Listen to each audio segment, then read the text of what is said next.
Hey, welcome back to the Movie Date with Rob and Matt. This is a podcast about people who love talking about movies but don't want to be too smug about it. Hi, Rob. Hi. How are you? Hey, I'm good. We're good. And we've got a guest today since the beginning of you and I's tenure on the second half of my heart. And an old friend of mine as well. We were just talking about how me and this fellow went to school together. We went to high school together, baby. I went to high school. Y'all went to high school together. Yeah, and college we went to college together. And we went to college together. Yeah, but I didn't know you were at college at the time. Yeah, fair enough. because I didn't know you. You didn't know what you were knew missing your brother. out. Right. You didn't know what you were missing. Yeah, well, we've all ended up for all the cosmic strangers in the world in the same room with Ryan. What's up, guys? How's it going? Ryan, this is Ryan Grooms. He's been on previous episodes if people are wondering which Ryan it is. We'll put with Ryan Grooms. I'm going to edit this out. This is unnecessary. Unless you want us to Ryan beep your last name out so you don't get doxxed. I do not care. Your hot takes get you doxxed. Yeah, Ryan's on the podcast. It's our first time for us getting a guest on board. Yes. Very excited. Today, we're just going to have a nice little, since we've got a little round table here, we've been meaning to talk about stuff. We're going to execute order. I picked the biggest nerd I knew, and I challenged him to a Star Wars duel. Oh, my gosh. The Duel of the Fates is going to be happening here. I actually don't remember what your views were on it, so it's going to be interesting. My views on Star Wars are ever-changing and evolving. Mine too. I'm constantly, as opposed to the DC Universe, they're staying the same, and they're never changing. It's genius, and if you don't like it, it's because you're an idiot. You're going to be that guy at the airport holding up the signs. Yeah. So we're executing order 600th podcast about Star Wars. Yeah. By talking, we're going to kind of do a retrospective since we're in the middle of quarantine. As we know right now from what little movie news, we're going to talk about more about movies that either not going to happen or eventually whenever they stop being stupid and we figure everything out. And also, I've broadened the idea of what I think makes for good content, and I don't think it always has to be just, we watched a movie, here's what we thought, bye. I think it's fun to talk about, we have other episodes of, movies that are almost good. Yeah. I have another one, famous movie, favorite movie cliches that we know are cliches, but we like them. And that's it. That'll be fun to do. Yeah. One of my favorite ones I'll give you right now is in The Phantom Menace, and it's no. I love a yell. You love a good no. I like a no. We did the one in Rise of the Planet of the Apes has one. Yep. No. Rise of the Planet of the Apes is one of the best no's because it's not a forlorn no. It's a I will not. It's I will not be treated this way, Draco Malfoy. Yeah. And so I want to expand the content from just being movie reviews to be maybe we can go back and talk about movies that we like, because really that's all the blind date is an excuse for us to talk about movies that one of us likes. Right. At and the very least. We're gonna have our episode coming out soon, the follow up to our Planet of the Apes. Yeah, I got it edited, ready to go. It'll be on the 1st. And then we'll do an episode on August. The ones I recommended for Rob to watch. Yeah, including the film Take Shelter, and then he's got a mystery one. I didn't tell him what it is. Wacky pick from my collection of bizarre dark comedies and I'm not things. letting him know what I thought. I'm not letting him know which movie it was. I'm just gonna ambush him in the podcast. Yeah, I'm having to work out. Which is just gonna make him watch Man of Steel again. No. I did that with Zach, and Zach was just the ultimate buzzkill. And I'm like, but what about the cinematography, Zach? It's a movie that looks like no other. It's essentially like you've got a. What about Hans Zimmer's score, Zach? It's incredible. It's a singularity. He reinvents the John Williams theme better than John Williams did. No, it's just too dark, man. I don't even know what I mean. I shouldn't do that. I like my co-host very much. If he's listening to this, don't take it personally. It's like if you were going to do this, it'd be like you'd have a statue underneath a cloth, and it looks like something else, and you're like, this is the secret. You pull it out, and it just happens to be a Superman statue. I'm like, it didn't look like that before. It had horns and everything. How'd you do that? I was like, I thought it had like a fedora. No, I try to limit my my own interests a little harder on the podcast now. Well, and I extend that olive branch to you. You have made me a bit more of a Snyder believer. Yeah. So, and I think once I got that 2.5 hour deep dive into BVS, I think I said everything I had to say, and I reached a weird thing of closure where I'm like, Ryan, the arc of the podcast, the podcast, particularly towards the Snyder cut of Justice League, is going to be a moment in history. Oh yeah, we're gonna do a watch party and everything. When years down the line, when the release of this becomes something, they're going to go back to our episodes and watch the rising and falling action of your Rorschach journals. Yeah. Speaking of that, I've been watching HBO's Watchmen. I'm on episode Man, I would and love Tim to do an Blake episode. Nelson is He's awesome. great. He's awesome. He's awesome. He's awesome. Everyone's great on that. That's a hot take series, but I love it. It's most people seem to like it. I think. Then some of the neckbeards on the internet. I bitch think the about only it, but- people who really don't like it may have issues about what it's about. But there's it's like I said, the political neckbeards and stuff. But I think that for the first 2 episodes, I was like, can we hurry this the fuck up, please? What's going on? Can we get to? I know what happens in Watchmen. Tell me about how this relates to what happened in Watchmen. And then in episode 5, it hits. you're right. It's especially with all Tim Blake Nelson gets the full enchilada, and he's like, "What?" He's and I so love it. good. Yeah. I'm glad whenever he gets a serious role because he's a great comedic actor. Yeah. I mean, he's wonderful with any of the Coens. He's great in Yeah. his brief little moment in The Ballad of Buster Scruggs. Yeah. He's a delightful gunslinger. Yeah, he's in Fan Forsick. He is in. He is in. He was Fantastic supposed to be Four. Mole Man, I but refuse it's to watch edited that out of the movie. movie. You're not missing out. But no, I reached an end of like the arc with me, which is like I got to say everything I wanted to say about that movie. I got to address all the criticisms of it. So now I feel like I don't like even like now when I see like shitty YouTube comments, I just resist the urge to say anything because I'm like I've said what I wanted to say. It's out there, and You I'm just okay have to with link that. it and say, just meditate on this. I'm a little conflicted on that show because I feel like it divorces itself from what the comic book is about, which is about superheroes. Because that show is so far, I'm only on episode 5, and it's like 9 episodes, so I'm only like halfway through. And I'm kind of like, it's not about what Watchmen is about. So in a weird way, it misses the mark in the sense of. But is that almost a better thing because you can't really do what Watchmen was about again? Except other than to take the world and do something new with it. Yeah, that's true. That's the argument, I I've been think. wrestling in my head with what could a sequel with Watchmen look like. Is it like, and also like, is it fair to call it Watchmen? Are you stealing the valor of something that it isn't? Well, and I know whose opinion you can't get about that. Alan Moore. 'cause Damon he's like, Lindelof reached out for him. He was like, I don't I want your an blessing. And he's HBO. like, I curse you with my snake god that I worship. And I really want to just sit someone him down. could come up to Alan Moore and say, we're going to make a Watchmen where it literally just goes back to, like, we're going to go find John Dee and Aleister Crowley, and it's going to be a league of super warlocks, and he'd be like, sounds like bollocks. I don't want to watch it. I just want to sit him down and do it like a Clockwork Orange style and tape his eyes open and make him watch. Like I want him to watch Watchmen, the movie, V for Vendetta, and just be like, "Don't you see how good these are? They're really good. Yeah, you should but really look at them. They're not all From Hell and League of Extraordinary Gentlemen. I know you're upset, but League. it's really good.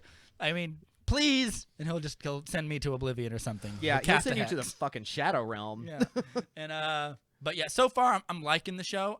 I'm gonna have to. Any criticisms I have of the show will be hinged on the fact that I hold that book in very high regard. That's fair. And like, in the further away you get from it, the more critical I become. But I also know when they said they're doing a sequel, I both breathed a sigh of relief, and I was also like, but is it Watchmen? Because Watchmen is the story of Watchmen, and it's about the why of superheroes and the ironic superheroes, and even the tagline of like "Who will save us now?" And I'm like, yeah, it's super ironic because the people that will save you now are these assholes, and that's like there's a wonderful subversion to the whole thing. It's all about that. That the show lacks.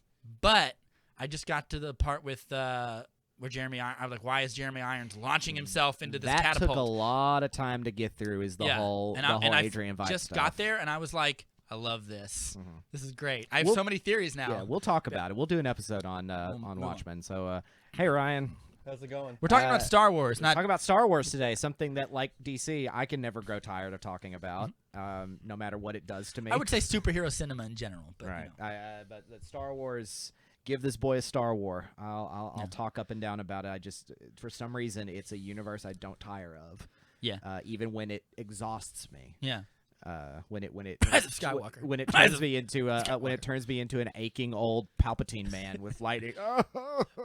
like a diode in the Force, one could yeah. say. I definitely go with from peaks and valleys with this whole thing. Like I think like about halfway through this like sequel trilogy, I was just like so exhausted. Like, Yeah. And the internet doesn't help. yeah, no, absolutely. That's the main problem. That's the cancer that's killing us all. And in a weird way, when I saw Rise of Skywalker, my opinion was like colored by the internet because I felt like this is a movie written by a subreddit. of like Rose Tico will not go on the mission, and Rey and Kylo Ren will have the most stilted kiss in the universe. There will be a kiss. The Knights of Ren will do nothing interesting and will be killed immediately. There'll be Even great though action that figures. that would be a subreddit. That's the opposite. The subreddit would be like the Knights of Ren will fight Rey in a cool 7-way fight or something like that. Right. They're so garbage. I really hate them. The more I think about it, the more it makes me mad. Because that's your favorite thing is a quirky anime talking team about- of dudes so that we all were- look kind of the same I but mean, we were different. talking about Yu Yu Hakusho earlier, and Yu Yu Hakusho has a couple of these too, which is just a quirky team of anime like baddies. Oh yeah. Naruto, the filled Gung of Ho 'em. Guns, the Anten 7. Trigun has it. Yeah. Dragon Ball Z has. Dragon Ball has the Ginyu Ginyu Force. Force. Yeah. Or even just all the androids, Mm-hmm. from the Red Ribbon Army. Yeah.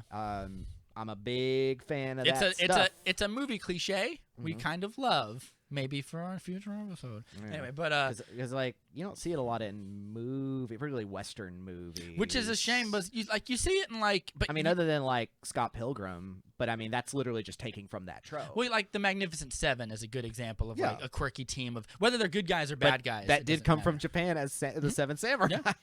It even has the knife scene. Yep. The knife throwing guy is With- like, I didn't throw it because I would have killed you, but that's because I'm And not then going to when do he- it because when I he would have goes won. down, when he And then goes down, he throws the knife and dies. Yeah. It's really good. Do you watch that remake with Antoine Fuqua? Mm-mm. It's pretty good. I heard it's fine. Yeah. I heard it's fine. I did watch that 310 to Yuma that came out, and I remember good. it being fun. Yeah. Yeah. Star Wars. So I'm gonna edit these tangents out probably. So what we're doing right now is we're kind of doing we're in the middle of summer. We're in Star Wars. If you've got Disney Plus, all of these are accessible to you. We're gonna go because we're still riding the wave a little bit of our hot Rise of Skywalker takes Yep.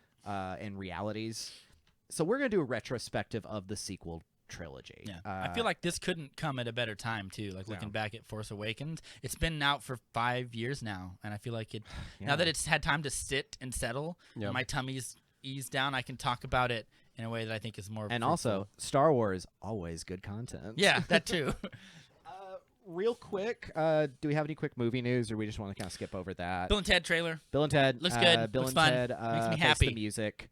They're fun. It's very clear that Keanu Reeves and Alex Winter love working with each other, and this has been a long time coming. I said, and when we saw the trailer, I don't even care if it's bad. Yeah. Because they deserve a third movie. Like, well, and it's also like it's people that I the like. Bill and so- Ted movies are not amazing either. No. Like they're not like What do you classics want? of Like- comedy. Like I'm not like. It's like the Sonic the Hedgehog movie. Like, what do it's you? like, What? what would There you is be no mad about? there is no 5-star version of this. Like, it doesn't matter. And it's like, what? Why are you mad about this? Yeah. If you would be, I don't know how anyone could be mad about it other than like, pick like you said, pick Reddit neckbeard reasons. Yeah. It looks delightful. Sure, let's find out when it comes out. Hopefully, it'll be out in September. Hopefully, any movie will be out. Yeah, by September 1st VOD is So the, they're is going the word, VOD. but we'll see what happens. I was having a discussion with somebody about this. And Did we'll you keep like it, Ryan? brief. What did you think of it? Of what? The Ted trailer. The Ted I trailer. didn't really look at it Fair When he enough. was on the because song. I didn't see the original, so I. You have no nostalgia for Yeah. it. Me neither. I watched those in But like I like Keanu 2005. Reeves a lot, so you know.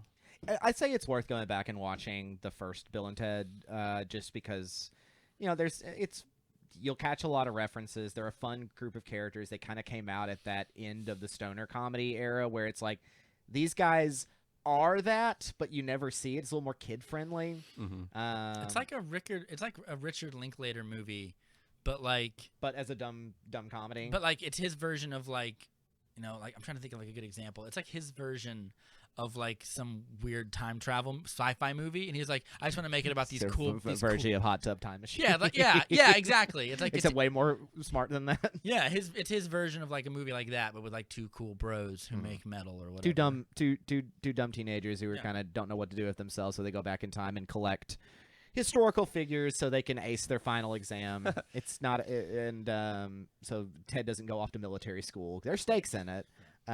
Stakes to but the degree that there's stakes. Ted in any doesn't. of Ted, them. Like, Ted would end up in Desert Storm if he doesn't do this right. I guess Tenet and those other movies have been pushed back Tenet. again. Definitely Keeps going. and that's Which means the ones. It's interesting because from our point of view, I never thought about this, but all the people in Europe and Australia that their countries are opening up because they've been doing it right. They're like, well, we're not going to get that movie because it has America's to full go of to America dickheads. first. Yeah. I didn't think about it that much, but like there's a lot of countries that love their cinema and love going that, but because we have the blockbuster Hollywood we have the monopoly, the market share. Yeah. we are and I'm not going to get into it, but our failure to flatten the curve is keeping the rest of the world from seeing those movies, because it's like everyone talks about, oh, well, China's the up and coming. They're still not going to release a Christopher Nolan movie in China first. Yeah. And he's not going to release it VOD because he's a purist. He's like, I think they're not going to release a there's James Bond movie on VOD. It's got to be in theaters. I think the scenario where he releases it VOD is like where they come to him first for Netflix and be like, we want you to make this movie or whatever. He likes the cinema. He's like one of those. He's the film guy who's like, he wants it to be an original film, original millimeter. The only way I can think of he would do it is if he like got to make his own website that like was like all specs. Like you had to get on a virtual console to see it on a format that's like, it's all optimized perfect for this sound effect. You have to wear these kind of lossless gear. It's a purity. And it's like, and the average can I movie just going pay audience is, $50? yeah, the average movie going audience is like, cool, bro. Yeah. I watch it on my phone. Yeah, I've watched movies on my phone at work, and I was like, there's something to be said of like, having the purest. I always tell people the purest way to listen to music is like in a room like this, but not everyone has like a sealed room with a set of monitors where you can pull up the wave files themselves and listen most to the people session. get their music from like doing other things, driving, so and like running. I would say the best way to test your mixes is not in a room like this, but it's in like a car or in a laptop in the middle of a big echoey room, because that's where people listen to them. So you need to listen to your mixes in an environment that is not like so sterile like this. That's a good point. But yeah, I hadn't thought about that before. But films like Tenet, films like the new Fast and Furious, films like No Time to Die, Wonder Woman, all Wonder these movies Woman, are done. Like, they're all Wonder finished. Woman's been done for a year. But it's now everyone's kind of got their fingers in the triggers, looking at each other like, the moment we get first weekend in September or October or end of the world, it can't be released in Belgium. It can't be released in Korea. It can't be released in New Zealand. It has to be released in Hollywood. Yeah, because they've put hundreds of millions of dollars into each of these properties. They have to make that money back. Yeah. Do you feel like right when everything opens back up, like any opening weekend would still be lukewarm anyway? So like the first one, possible. Like the first People are one, still because gonna- like people will be hesitant, like as opposed to like let's wait like 4 weeks after, and like once everyone's a little bit more comfortable, Yeah. And what if the theaters have like you have a seat in between each person rule or something that could affect the box office or whatever? Like I feel like I just it's don't gonna. think I would want to be the first one like after it opened. No, I as think a studio. a lot of production companies are probably like because a lot of these movies, I think about something like Pixar's Spirit. I think that's what it's called, or Soul. Pixar Soul. It's their new film. I know what you're talking about. Was going to clearly go up against Connected or Connection, that other animated. I don't think it's DreamWorks, but it's another company, and they were clearly going to be competing films. Well, now everybody's been pushed in, and I think it's going to be kind of like they're all looking at each other like, all right, whose movie's going up against who? It's Whose gonna movie's be going less, up against who? It's going to be less about the it's going to be less about the rival studios fighting each other, and about the studios are going to be struggling to where to put their movies so they don't crowd themselves out. Because Ryan, you can't put out like Wonder Woman and then like Tenet 2 weeks from each other, and then you'll steal money from yourself. Anyway. Right. So Because Ryan, you make a good point. Like, you don't want to be the first movies out, because then you have to remind people, hey, movies still exist. Yeah. You've got to do another ad campaign run. You've got to change your TV trailers and everything, and say, now that theaters are open again, it's your time to watch Christopher Nolan's new film on the big screen the way it was intended. And Christopher Nolan will have to do like a safety ad. Like they'll drag him out from whatever like $1 million editing booth. It's really important that you wear this fucking thing This face mask or whatever. But the face mask comes with lossless sound. It comes with catch all intimate Bluetooth speakers right into your ear holes. But also now James Cameron has a perfect out to not finish the Avatar series. Oh, He it's hasn't done. It's taken done. it. It's done. Yeah, he finished filming. So that's the good thing is if you're lucky enough to have gotten your movie through the principal photography, now you just have all this. Now you don't have to be like in the public. You Such a do it at non-believer. home. That's the well, interesting. it's kind of the same thing with season 2 of Mandalorian. Is Yeah. they're done. They're done. They So can just go ahead and put it They out. got in right under the wire. Yeah, good for them. 'Cause Black Adam was filming, and so was the Batman, and they had to Yep, they had to stall out stop. right there. So they have to. They're going to start back up. That's another movie news. The Batman is going to start refilming in London, or not in London, but only inside. They're on gonna stage. they're gonna do all their stage set, which is not what Matt Reeves intended. So like he's gonna have to like find a way to that sucks. retool that. That's He so says rough. he says he's not worried about it. They said they got a quarter of the way through filming, Okay. which is so that they Which got means some the stuff only things done. we really saw were outside scenes anyway. Yeah. Some things you can get around that. You Yeah. can build sets inside, like Bruce Wayne meets Gordon in an office. That doesn't have to be on a set outside, No. so you can get away with that. Editors are magicians. They Yeah. can make anything work.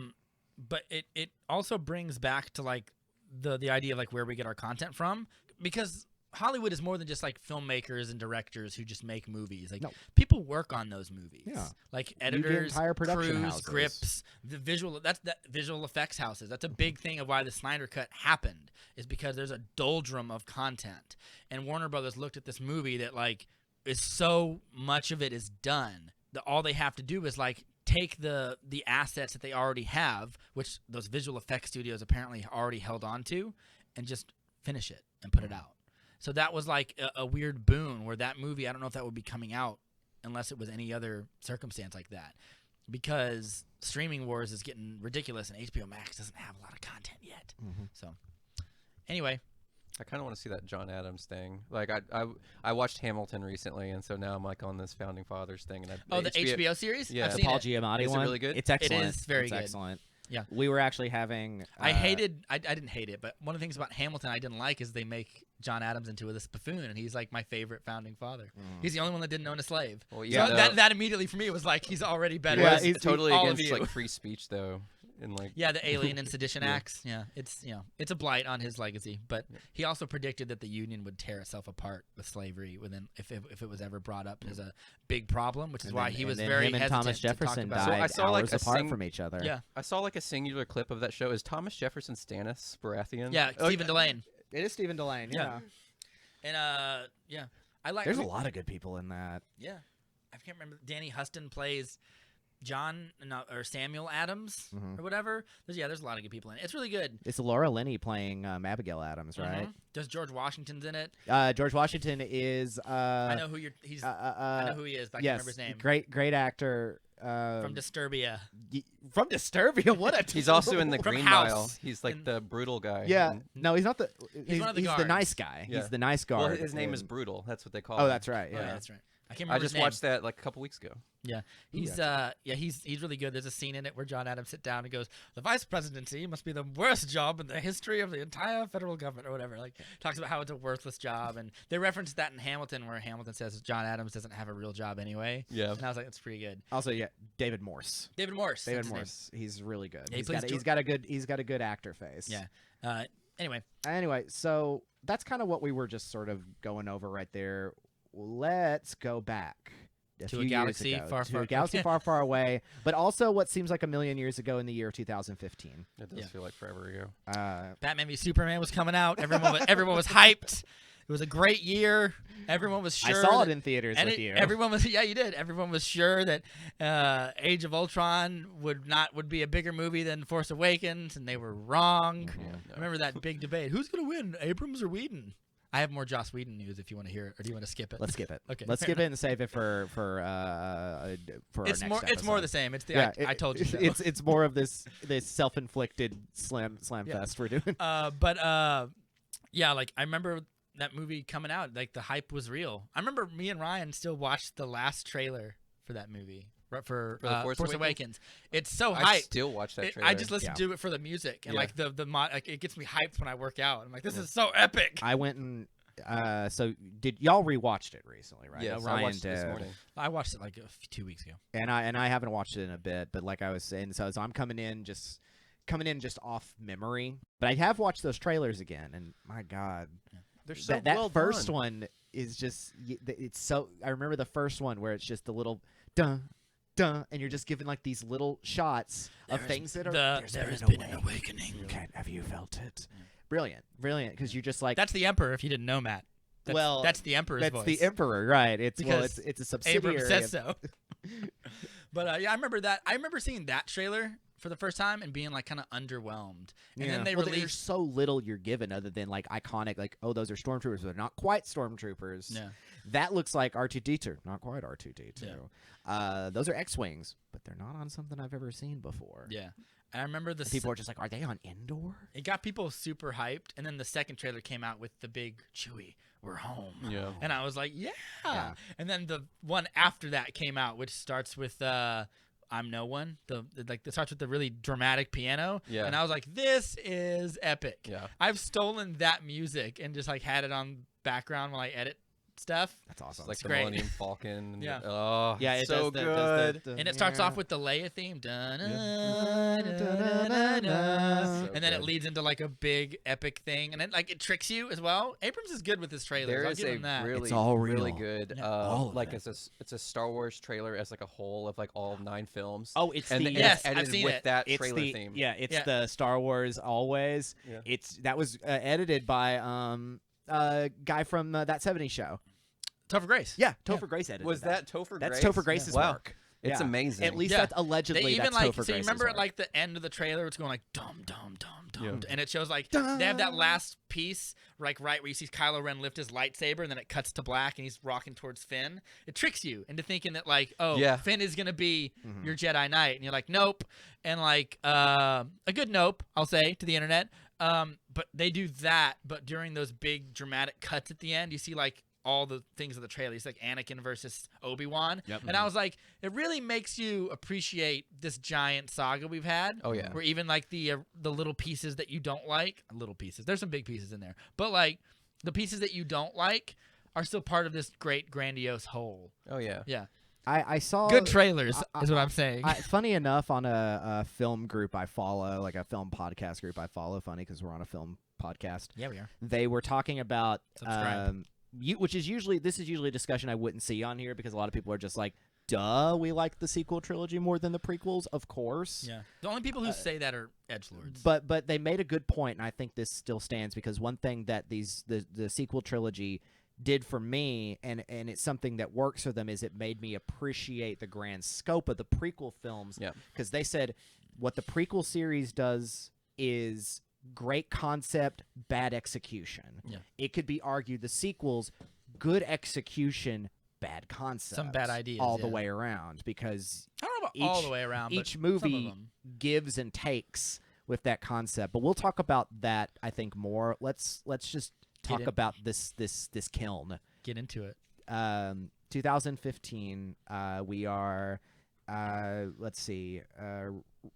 Revenge of the Sith was 2006. Yes. Yes. 'Cause I remember, 2005. I remember seeing it on my think. birthday because my birthday is May 12th. I'll and say it. It was like A pretty good movie. I've rewatched it a bunch of times since then, and I like it more kind of each time I watch it because I stop caring about the things that already bug me, but I still like this opening sequence is awesome. There's explosions and lasers. It's everything I ever wanted. I don't mind rewatching it. I would like to see the director's cut of it, where like some of those like cut scenes are in it, Yeah. because that's one thing that Star Wars always does is it features several deleted scenes. Yeah. Oh, like the Shock T in Revenge of the Sith. Yeah. Which is not canon because it's in.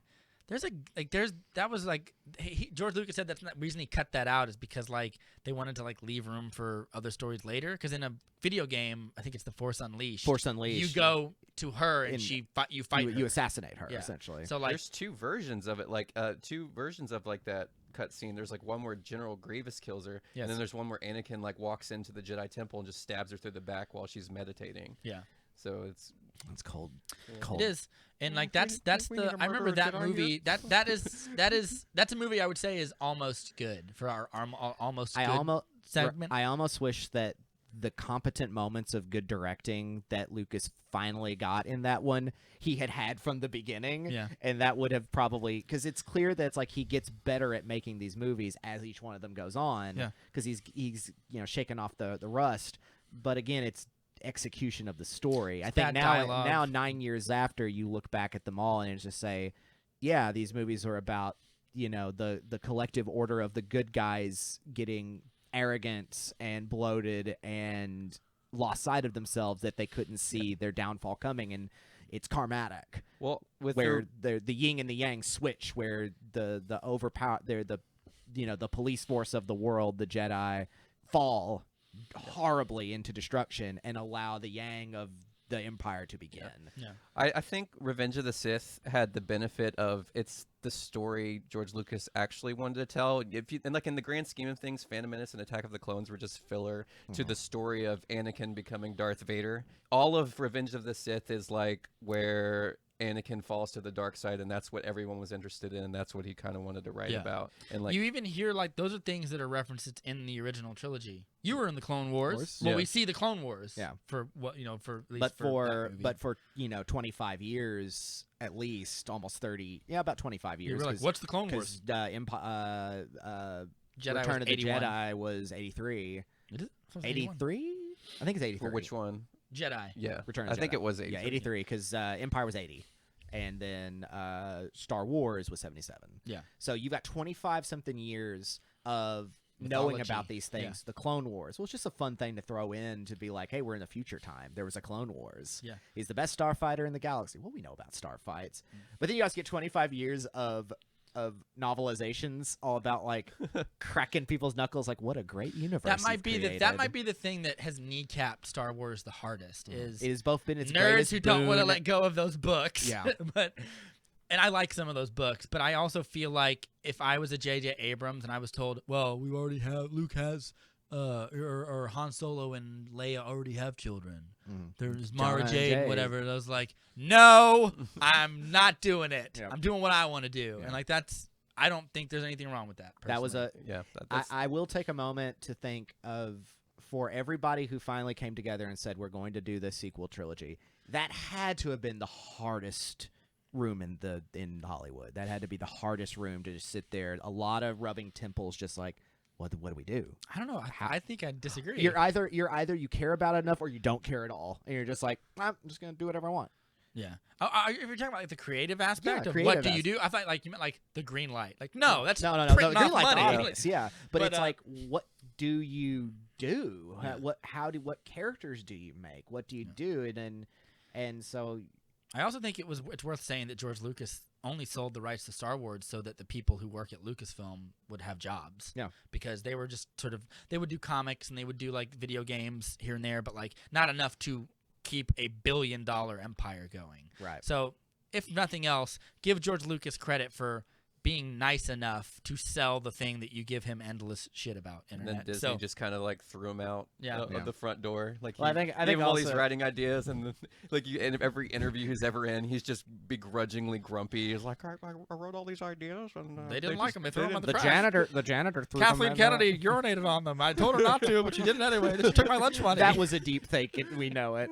I said recently, and I don't want to get too much into it, but I said Kathleen Kennedy is the George Soros for nerds.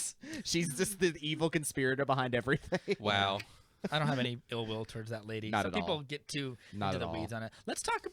Let's get into it then. Let's talk about The Force Awakens. Well, how do you want to break this up? Do you want to like do story, characters, without keeping The Last Jedi and Rise of Skywalker out We'll of try minds? to keep that out as much as We'll we be can. optimistic and be like we were in 2015 to think about what is this putty that we have. But with there are these things where it's going to characters. be like it's hard to talk about something knowing where it goes for sure. and knowing that something is a clear misnomer. Yes. Or J.J. Abrams is a liar. or one of those. It's one or the other. J.J. Abrams is one of cinema's greatest history rewriters. On rewatching this movie, the first thing that came to my mind when it was over was like, this is like it's fun. Yes. It's a fun movie, Mhm. to say nothing else. Yeah. And like it's filled with characters that like I like, even though I don't know a lot about them really. And like there is some there is a little bit of what I would call like the Disney formula starts to seep in, like the kind of Joss Whedon-y jokes and Yeah. quips that are thrown in there that I'm like, You like as watching them interact. as I watch back, I like those less and less. But ironically, a lot of the J.J. Abrams schlock I like in a weird way. I like that, like the fact that like there's a weird will they won't they with Finn and Rey. They won't, by the way. They but Don't even think about it. yeah, apparently. And I like the fact that like it's about like friends and we're friends and we become friends together. But it's not And, about like, the magic of friendship. no, but it's about like it's these people that have lived alone and how they come to forge these nice relationships. Like even like it almost feels like it makes me happy that Finn gets a friend. Like yeah. he breaks Poe out. This is full spoilers, by the way. He breaks Poe out of this thing, and Poe's like, he's like, why are you breaking me out? I was like, because it's the right thing to do. He's like, you need a pilot, don't you? He's like, I need a pilot. And then he gets him out, and he goes like, what's your name? As their FN10. and FN was like, I'm gonna call you Finn. I'm gonna call you Finn. And I was don't like like that. I'm and calling you I like Finn. the fact that he's like, I'm like not hyping him giving up. you this Empire name. I'm giving you a cool rebel name, bro.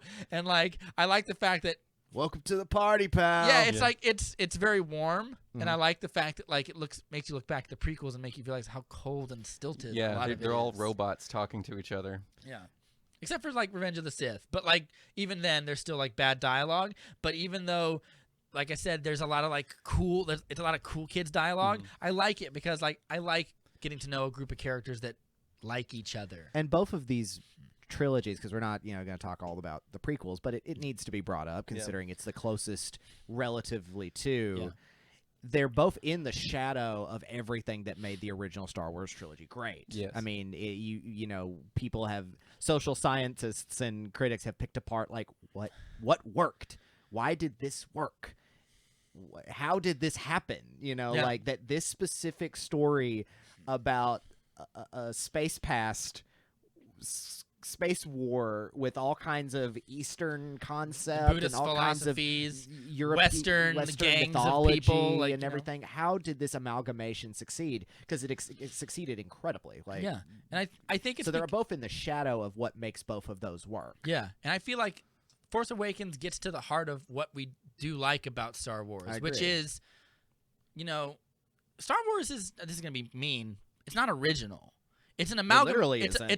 It's an amalgamation of a bunch of things that we already admit that we like. Right. We like a quirky team of people. Yeah, of that's in do-gooders. every Western movie, from the Magnificent Seven to the Wild Bunch to any, like the Good and the Bad and the Ugly has that. Like a lot of movies have like a team of people that we connect with, and it also combines that with like serialized storytelling of comic books. The hero goes on a journey and Joseph Campbell Meets the wizard, and the wizard takes him under his combine wing. that with some samurai kendo and like some Buddhist philosophy, and you have Star Wars.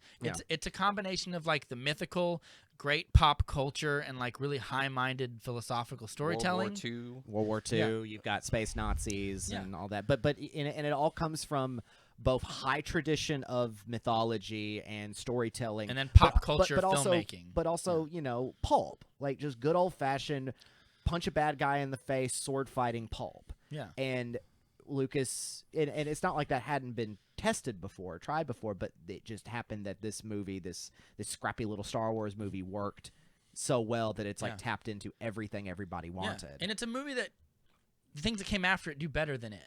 Because like if you watch the first A New Hope again, it's clunky and it's kind of slow, Yeah, and it's it's slow. got a weird movie. pace. Yeah, I but wouldn't say it's Empire and slow. Jedi are they go. I would say Empire for sure is like Yeah. that, but once you get to Endor, it's Yeah. it slows down for like 25 minutes. Yeah, I but you get like a love- giant big battle. Like you could feel George Lucas had clay in his hands, and he was given a lot of limitations and not a lot of money. But thankfully, he gave those two movies off to other directors too. Yes, but he Kirshner still being was the more, very involved to a degree. It's so his like baby. he had the ability to see past what he was making now, which I wish fans had more patience for that now and didn't have to yell about everything to where like you handcuff a man to change stuff that because you don't like it or whatever.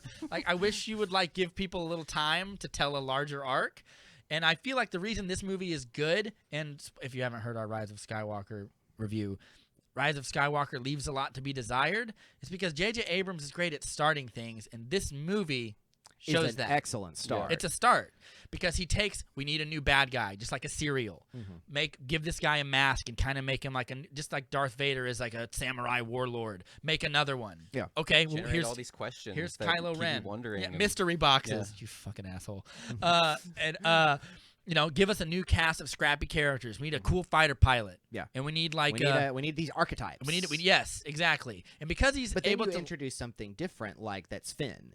Finn doesn't fit in the original mold. He's just like he's somewhere between Luke Skywalker which is why and Han Solo. at the end of the arc, Abrams doesn't know they what don't to know what to do with with him. But because it's a good start, really feel like I enjoyed this movie so much, even in spite of where it ends up, because I feel like he knows how to start things. That is kind of the tragedy of this, is like, because I mean, we'll get to it next time we talk about it. Yeah. But I really, really, really like what Ryan Johnson did with what was left over.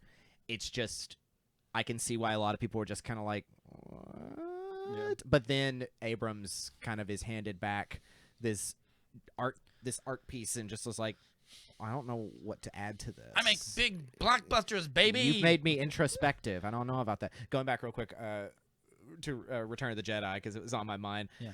Return of the Jedi I still think is my favorite, but I will agree, once they get on Endor, boy, that movie stalls out, and I can't care. And it's not about the Ewoks. Third act, the man. Ewoks are great because everyone's like, oh, they're cute, but they're also like cannibalistic warriors. Like but Just Han and Leia don't really have anything to do. they don't know what to do. At that point, Luke as a character is above them. Yes. Like, he's just like, hey, I've already ascended. Yeah. Like, if that first incredible 30 minutes didn't tell you, because that first 30 minutes on Tatooine are dynamite. Harrison Like, Ford doesn't want to be there. He's God.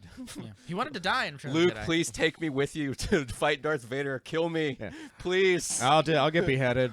Yeah. Why'd you get me out of that rock? Just leave me at Jabba's. So I'm just shrugging, literally. What are the story things before we get into the actual story and trace it? Like, what are the story things that you guys liked about The Force Awakens that like connected with you? I'll let you go, Ryan, because I got a lot. Well, I watched it this morning, and the big thing with Star Wars for me, and like it took me a long time to realize this about myself, about why I like Star Wars. It's just basically about how it makes you feel. I'm a really big sucker, like you said, about like all the characters like coming together and just like a quirky team of people. And there's like several times where I just catch myself like smiling to myself because just like Poe and Finn are introduced to each other and just like, hey, like I'm going to call you Finn. You're not F1287 anymore. And then like, and he's like hyping him up about his like blasting skills and stuff. There's a reason the formula works. Yes. But there are reasons why why it can fall down if it's not careful. And like story-wise, it's like I feel like it takes a back seat because it's obviously just like a soft reboot of A New Hope. Yeah, and, that is something that is but really... it's not something that I'm necessarily opposed to as much as it's like it's kind of like this amusement park ride that I know what it was like when I'm walking into it, and I'm just enjoying the ride. Sure. Well, they're playing it within safe. the context of when this movie came out. Like it's like these prequels. Well, why it has like its ups, but it was also like this sterile, like robotic, like to compare two scenes. Like there's the part when in the Phantom Menace where like they're escaping Naboo and then like they go into like the blockade and like we're losing droids fast and like you compare that scene to when they first get on the Millennium Falcon being and chased like by the Rey neck. doesn't necessarily know how to fly it yet, and Or when they escape from the Star Destroyer and that TIE fighter. and like Finn like is like in the gunner seat, and they're like yelling and arguing at each other because like both of them are frustrated and want to get out of this perilous situation, but at the same time like they're trying to work together and they're like bonding at the same It's time. a more interesting character dynamic. Absolutely. The stilted robots. There's saying, one- We're losing droids fast. The shields are gone. Well, I feel like that's like going back to like you saying that this is a soft reboot. Yeah, they're playing it appropriately safe, which is we're Yes. alchemists right now. We got to catch that chemistry again that made that first movie work. Yeah, and I think that's the difference between. You said something that I kind of disagreed with, which is they're playing it safe. I don't think this movie is playing it safe. I think it plays it safe in the sense that it has a predetermined narrative structure that's going to follow. That's probably what I mean. Yeah. Like, Because- but it's not not Because here's- challenging the structure of it as much No, as say of Last course Jedi not. does. Yeah, and the thing that I think makes the X factor, whereas maybe Rise of Skywalker plays it more safe, is interesting character dynamics, whereas a movie like The Phantom Menace doesn't really have that. And The Rise of Skywalker might have interesting character dynamics, but it is doing nothing new and unique. There's a lot of things that are new and unique in this movie. Yeah, like introducing like Kylo Ren's kind of like inner turmoil like so early. And stopping stopping a blaster bolt. That's a new thing. It's like something new with the Force that you'd like never seen before. And then they start building the thing of their characters? psychic connection and everything. oh, so good. Yeah. Do they in this movie? No, not in this one. Not so much. No. Not yet. But there is a mind if I- diode in the Force, and they're connected. You mind if I use the restroom really quick? Yeah, I'm- it's right next door. Anyway, But I think the X factor in Force Awakens versus Rise of Skywalker is character and character dynamic. Whereas I don't feel like a lot of the characters in Rise of Skywalker, I don't think the character dynamic is as interesting as this movie. And I mean that as like a really good compliment, because if Star Wars is all formula and all things that we are already familiar with, the only X factor is acting and writing and performance. Yeah. I think what makes me like The Force Awakens so much is that my perception of what the goal of the movie was to introduce you back to this universe in a way that's comforting. It's like, we're bringing you everything that you remember and enjoy about it, but also we're going to start edging it in like this new direction. And like it's like that's like all the mystery boxes and all that stuff that leaves you wondering afterward. But it's also like the whole Chewie, we're home. Like the audience is supposed to feel at home as well. I agree. Too. And I think it's a shame that he doesn't stay consistent to that, because Yeah, I think that's my greatest tragedy. Is that's a heavy task, and for Abrams to both reintroduce it, comfort you with nostalgia, but also give you promises of things new and a new cast of characters that you care about without alienating all the old ones. Just write an overarching script first before you start. I think that's a big. See, that's something that I think they that had the prequels one, had the foresight of. Which I think I just thought about this because we were talking about the cold mechanical nature of the characters. That becomes the problem with the prequel, because unlike this, where you can be fresh and exciting because it's like we're on a new adventure. Yeah. This is an adventure that's already happened, and so for these characters to get excited about their journey, they're just like kind of like, we all know where this is going. Again, we read the script already. We know what's going to happen. Even Qui-Gon Jinn, who we never knew about before, is just kind of like, yep, I'm here too. But with this, again, talking about that writer's room, balancing out, we've got to make this feel important while also catching lightning in a bottle again. And because, there is a world where this movie failed. Because it didn't fail. No, it's the third highest grossing of all time, over $2 billion. There is a world where if this, which is why I get so angry when I hear Disney say like, "Oh, these movies aren't successful. I guess we're gonna have to stop doing all these spin-offs and stuff. We don't have the money." What the fuck ever? Talking about this movie made so much money. And if Mandalorian doesn't give you anything, then like I don't know. Just between the 4 new trilogy movies, they have to have made like almost $4.5 billion. Total worldwide, yeah. Yeah, so I'm like, I don't buy this like it's a failure. I've read people online being like, these new movies are failures. They're not failures, especially not the first two.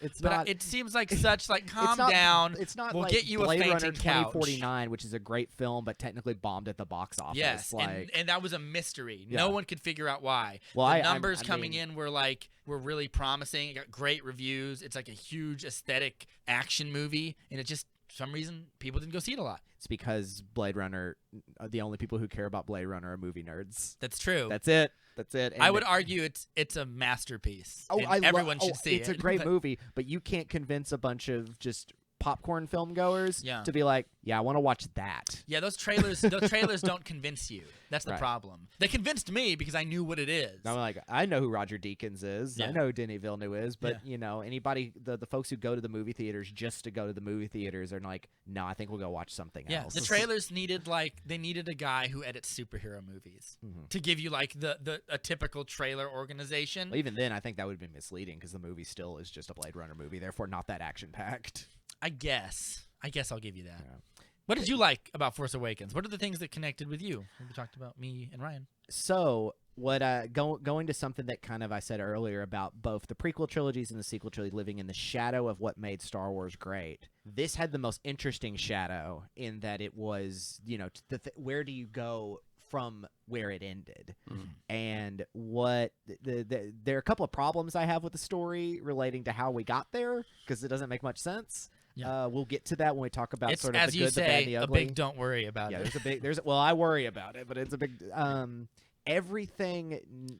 So we're not modernizing anything. A lot of people are kind of like projecting a lot of modern politic into this. Yeah. And I would say, no, it's just the natural evolution. Everything accelerates. The First Order is based on. It's a leaner, meaner version of the Empire. Of the Empire, because they are looking at the success and purity of the Empire, and now they're like the accelerationist Empire. Yeah. They're the new Empire. They're the ones that are going to be, like you said, leaner and meaner. Yeah. Because the Empire were just like, we're the Empire, we're in charge. Then they lost. and now they're like, we're not going to lose again, so we're going to be more brutal and Yeah. more effective. We're gonna make a bigger death ball. Yeah, that's the one overarching part of this movie that just like I scratch my head at, and I go, it's just not interesting. Yeah. It's also like it's emotionally cold, wiping out like now we wipe out whole planets. Yeah, and that I'm just like, that kind of this bummed is me so out. dumb, Yeah. and I don't like it, and I feel nothing for these people who just died, and I should feel One something. of my favorite lines in the whole movie is just like, "Oh, it's another Death Star, and it's always a way to blow it up, And I right?" was like, that's the part where I go, Abrams, Han, multi-billions of people just died. I didn't know anything about Alderaan in A New Hope. But when Alderaan went up, you felt something. Yeah. Like even Carrie Fisher. Order 66. Yeah. When there's an act of horrible violence, I feel something, and I think that's the big thing is. At least with Order 66, we've built up to some of these characters and these concepts. Yeah. So when But when Yoda clutches his heart, Yeah. he feels like the deaths of thousands. Well, that was his coworkers, though. Yeah. and his He liked buddies. his coworkers. Yeah. It wasn't like, oh, Roy died of a heart attack. Do I have to go to the funeral? Yeah. Yeah. And No, Kit Fisto's dead. I- Not Kit Fisto. I think if you want to, the more questions you ask and the more you try to poke holes in Star Wars, the less, in quotes, good it is. Because you look at things like, But there's that shadow again. Like, Yeah. because we have the framework of the original, when there are holes, they're gaping because you're just like, but what about that? But you some had of them that. come from intention, though. Like when I always say that phrase of like when I critique a movie, I was like, there's the thing I say where who changes the tires on the Batmobile? Nobody. It doesn't matter. It doesn't It's matter. not important to the plot.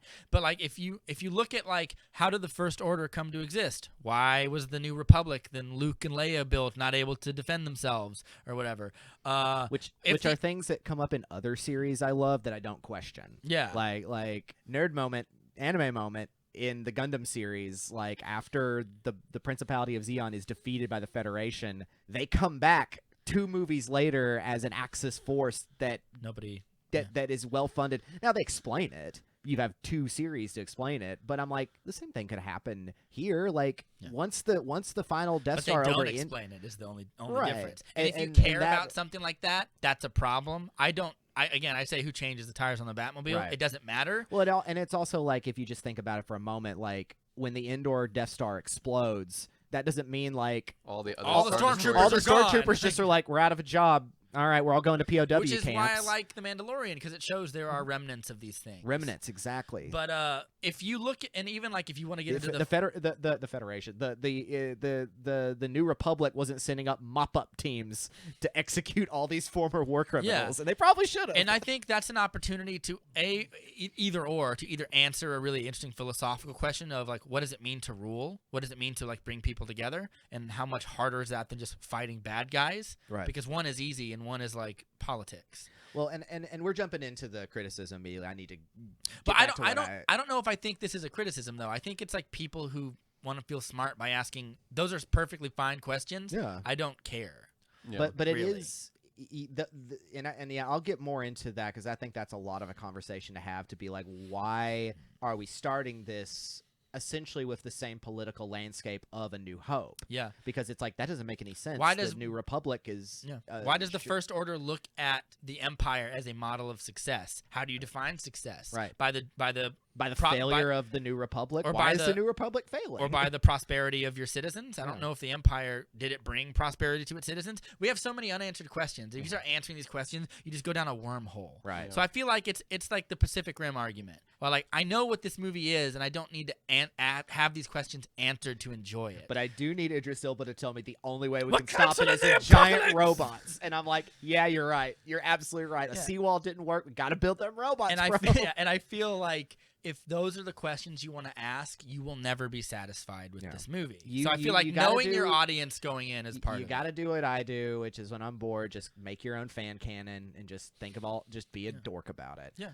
Now, what I do like is what I do feel about this movie is it's beat for beat is exciting. It's entertaining. It's enjoyable, and these characters are great. Like as far as where they go, I mean, we'll get into that, but Always a new place. Yeah. It never gets too slow. familiar but not but new. Yeah. And you have a trio or even Which is ironically Star Wars is familiar, but familiar but yeah. different. Yeah, and it's because you get Rey, who is just such a great character off the start because you're given just about right enough time with her to be a part of the mix. It's like, oh, she's the Destiny character. You get Finn and Poe. Poe was originally supposed to die, and you can kind of feel like a little bit later, like, does Poe need to be as much of a main character as he is? Again, if he wasn't played by Oscar Isaac, I would probably say so. But Oscar Isaac is just a magnet. Like, he's just, you want to watch him. And there's something a lot of I really like the relationship. I know the LGBT people listen to this. That's because they're gay. That's because they're gay. You don't understand, Rob. But like when I watch, no, they would have never done that. yeah, if they would have done that, oh god, I can hear the internet now. I think it would have been really- I think it would have been a blast. Yeah. I at least Poe Dameron be like, I'm bisexual. Yeah. come on, Yeah. it's space. But I also There are think aliens that. everywhere. But I Who also felt cares? so happy when Finn meets Poe again, Mhm. and he's about to give him his jacket. But he goes, no, keep it. Looks good It looks on good you. on you. And I was like, that's a nice bro moment. Yeah. And if that wasn't in there, I would feel like, who is this loudmouth hotshot that they're trying to make be the new Han Solo? Right. He's Or a is- Han Solo with Wedge Antilles, and who's competent and good at his job. And It makes you feel good about yourself. makes you feel good about You're yourself. the new kid on the block. Yeah. You're awesome. The veteran or whatever gives you like the old good job, kiddo, He's the football player passing up the jersey to the kid in the stands. Yeah. or something like Keep that. it, kid. Keep the kid. Yeah. Look good. Hey, gives it to the junior classman with the glasses. Like, hey, you're gonna go far. Also, if you just make him gay, don't you kind of like undercut the idea that like two heterosexual men can be like nice and affectionate to each other Well, I don't without wanna being get- like, well, they're just gay, aren't they, or whatever? It feels Well, almost I like mean- you're undercutting the idea of masculinity in a way. Rob. I mean, also, Also, we had a bisexual kiss in Rise of Skywalker, and I felt like whatever. it happens for a second, so no one It gets felt upset. so cheap. Either go I for forgot it or that don't. was in the But movie. even regardless of who anybody's orientation is, like, they could still be friends. Of course, obviously. no, I absolutely believe that. It's just like, oh, by the way, if they did something like that, because this is part of the conversation, because people thought it was going to be a thing. Sure. Is like, yeah, what if Poe had a boyfriend when he gets back? And Finn's like, hey, how about that? Yeah. And he's just I like, think the people that wanted them to be gay wanted them to be gay for the wrong reason. a tokenism. Yeah. Yeah, a tokenism, which, but we're kind of floating around one of our, probably a character we all like a lot, which is Finn, and John Boyega's wonderful performance as him. Mhm. This is the energy I love the most about this, is because he's our audience surrogate. He's frantic. Yep. Yeah. I love that. He's the one who doesn't know what's going on, really. I mean, Rey kind of does, but we already kind of get the idea that she's destined for something greater. Yeah. Poe's been in the shit. Like he's like, I remember all the greats because I've been fighting for a while. Yeah. I'm up, me and Leia Organa are tight. Poe's like a connection to like the Our past. Yeah. And like Finn is like where we are right now, and like Rey is Rey's like where the we're future. going. Yeah. Yeah. And Boyega plays him with such youthful optimism and yet like damage. Like he's like, I have to get this demon off my back about Yeah. all this. I wish we got more of that. Yeah, I think it would have been a little too dark to start off with. I think that's something you save for the sequel, and maybe that's something Johnson needed to do better of. There but is a deleted scene in Force Awakens where it's the opening massacre. Yeah. And you see Finn. which is brutal. Like Yeah. this movie starts off You never pretty really see rough. stormtroopers do that to like civilians and like anywhere else. Yeah. Well, it almost They're like it's- burning everything. There's a and there's a murdering deleted scene. everyone. There's a deleted scene which I think should have been in the movie. It's only like 30 seconds where Finn sees like a woman and her child, and he could kill them, and he just like lets them go. Yeah. Mhm. This is after his friend wipes his blood on his gets a face. blood hand on there so you Yeah, can recognize and I was him. like, that should have been in the movie. Why can't you make this movie longer? It made $2 billion. It's a Well, this- guaranteed print money. This so. is a smart move. That initial where they go find Lor Santeca, the Max late von Sydow. Max von Sydow, Rest in peace. which this reminds me of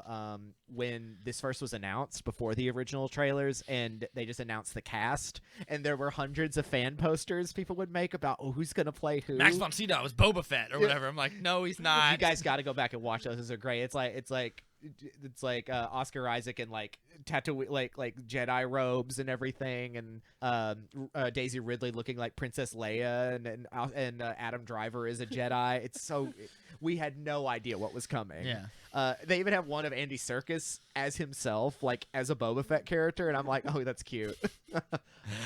Little do they know, he's just nobody. He's just doesn't even nobody matter. for the role he does. So to cut to so we got our crew, our scrappy crew. They find themselves together. It makes sense. Everything kind of leads up to where it goes. And before we bring in the original people, because Han is a huge part of this. Han and Chewie are a huge part of this. I want to talk about the character that means the most to me. And I had a whole segment when we talked about Rise of Skywalker, how pissed I was, is the character of Kylo Ren. Yeah. Because Kylo Ren is the embodiment. I thought you were going to say Maz Kanata. Is I'm Maz like, Kanata. no! She cannot be! Man, they did Lupita Nyong'o dirty by just making her an alien lady. She should have just been in this movie. She would have been great. Give her prosthetics and stuff. Yeah. Don't make her like a little CGI. I mean, she's wonderful in it. That character My favorite part of Maz is where Kanata's J.J. great. Abrams talks directly to the audience when he goes, good questions for another time. Like, Good question. what he meant to say was good questions for never. Good questions for a sequel? I don't know what I'm doing. I disagree. I think he knew what he was doing, and then the Reddit people, and then anyway, go The ahead. pressure. Kylo Ren, the Redditor. Kylo Ren is one of the greatest characters that this series has ever produced. And Adam Driver deserves all the accolades for giving it all and making him so. There's so many ways this character could not have worked if it wasn't for Driver's performance. Because a lot of those melodramatic moments where he's yelling and everything, I mean, you think back to Hayden Christensen trying to do the same thing, and it doesn't work because he wasn't directed well. Yeah. He's got the passion there. He's a good actor. Yeah. But Abrams can direct people. Yeah. And he makes this character work. He is the moral compass of this. And is a great modern character for young people to look at because this is where it does get political. He's the radicalized, disenfranchised youth. Yeah. He is the one who is like, I'm made for something greater. Yeah. My lineage is something great. And I want to be that because the boomers ruined my economy. Yeah, and left they me with failed nothing. me. Luke Skywalker failed me, and I will achieve my. But he can't do it. Like and again, this is something I wish they would have gone deeper in, but they didn't. He is like he's just showing. He's got the power. He's got the family blood. He is adept in the Force. He's a brutal killer, but he can't do it. He can't be it. His suffering internally is like so genuine. A heavy heart weighs at the conscience. Yeah. The main criticism of him is probably the part about him that I like the most about him. Like I was talking with a friend about. whiny emo guy. Exactly. That's And what I I was like just like, about him. he's aspiring to be Darth Vader, but he can't be Darth Vader. nobody and can that's be. what makes him interesting as a character. He's not just like a copy paste villain that's uninteresting. He's defined by failure. Yes. And therefore he's Also, vulnerable. it's also When again we first- J.J. when we're first Abrams introduced talking to- directly to the audience, where he says, "No one's going to be that good again, so just Yeah. like this other thing." Much like the Empire itself, when we're first introduced to Darth Vader, he's already the badass. He is the dynamo. He is the scary. There's no vulnerabilities to him. I mean, they develop it as we go on, Yeah. but By the end. those are vulnerabilities that are earned. But that first movie, he's all just Yeah. mythos and Yeah, action. there's He's just a Gestapo arm of the Yeah. It almost feels Empire. like him becoming a deeper character is not even necessarily George's first idea. It was just a happen of It circumstance. felt like someone like, what if Darth Vader's his dad? And then Yeah, it's what if like Darth he's Vader the has a greater- Emperor's dude? And like, He's just a super stormtrooper with powers. Yeah. and For a all sword. intents and a laser purposes, sword. Han Solo could have just blown that ship up, his TIE fighter up, and it would have been over. Yeah. You know, but they were like, we got to keep him around, and it ended up being From the arc of the entire series. Yeah.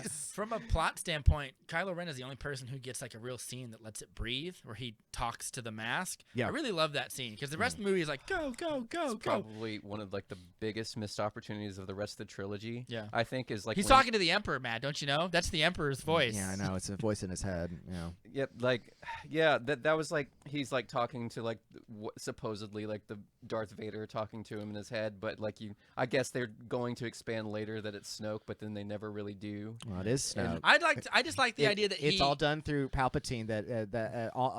I do everything through Palpatine, who inspires me. I like the idea that's neither of those, where that he just wants to feel spiritually close to his grandfather. so he keeps the ashes so that he can like. I like this is a space fantasy past. There is a mythicness to it. I like the idea that like this is mine and this is my legacy. So by being close to it, I feel close to it. I'm going to put my fan fiction hat on for a second here, but wouldn't it be cool if they like he's talking to this helmet of Darth Vader, and this is his inspiration for all of the things that he's doing, and he's just kind he literally meekly, tells it, I long to, I feel the pull to the light. Yeah. Please stop it. But then, like, so he's swearing by this this Darth Vader like mentality. But then Hayden Christensen ghost shows up in the Rise of Skywalker, and he's dude, what are you doing, man?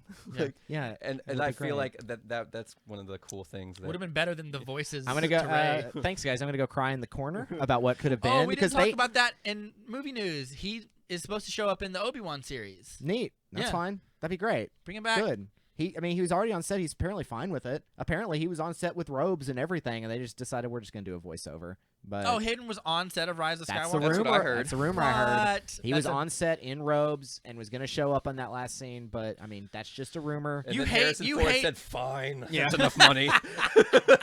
It's fine that you murdered me, because that's how writing works. If you just say that. Hey, the vest still fits. How about that? You got my bong loaded? You hate dream sequences in Star Wars, or I you hate dream you sequences hate in visions. movies. Yeah, or in movies, Especially- except for Batman v Superman, where they're utilized perfect. Well, this is one where But so, would yeah, I you- go on and on about Kylo Ren and everything because we'll get to other things. I but- feel like that would have been one where you would have made an exception. If like when the when sequence Kylo Ren at gets Mos- kicked off the ledge in Rise of Skywalker, and he like hits his head, and he goes, "Boo," and it goes all black, and then he wakes up, and he's in like a beautiful fantasy place with Hayden Christensen or whatever. That'd be cool. I'd That'd be watch fine that. because that's not dream sequences, flashbacks. Or something. Flashbacks Yeah, is you what hate I have a flashbacks problem in with. Star Wars. That's right. Yeah, I hate flashbacks in Star Wars because there were no flashbacks in the original movies, and it's just a weird thing to add in. There were no flashbacks in the prequels either. It's a weird thing to add in. I do feel like But this movie what they is do in this, you know, when they land on Mos Kanata's, on the planet where Mos Kanata's, which has Anakin's flag up there. yeah, it does, His racing flag. which is nice little cameo, Yeah. on their never little noticed that. scumbag, Yeah, their his little pod scumbag racing hangout. flag is up there. Because we gotta have a scumbag hangout. Because after we meet Han, which I mean, we're dogging a lot on Harrison Ford, but he delivers in this movie. He Oh, does. yeah. He shows up. Yeah. When he says he's home being this character. Yeah. I think I even think, more I so think than it's because J.J. Indiana Abrams Jones. says, "I promise, next scene I'm going to shoot you right in the face. But, like- You'll never have to be in these movies again." I think Harrison Ford's like natural like nonchalantness it just lends to like Han Solo's character a lot because like just like when he's walking down the Millennium Falcon hallway, he's like move ball and like I love this guy. With a ball at her. What you don't know is he was actually talking to a staffer, and they just happened to be filming it. Jeremy Ball. Jeremy Ball was walking by. Get out of my way, Ball! And they photoshopped.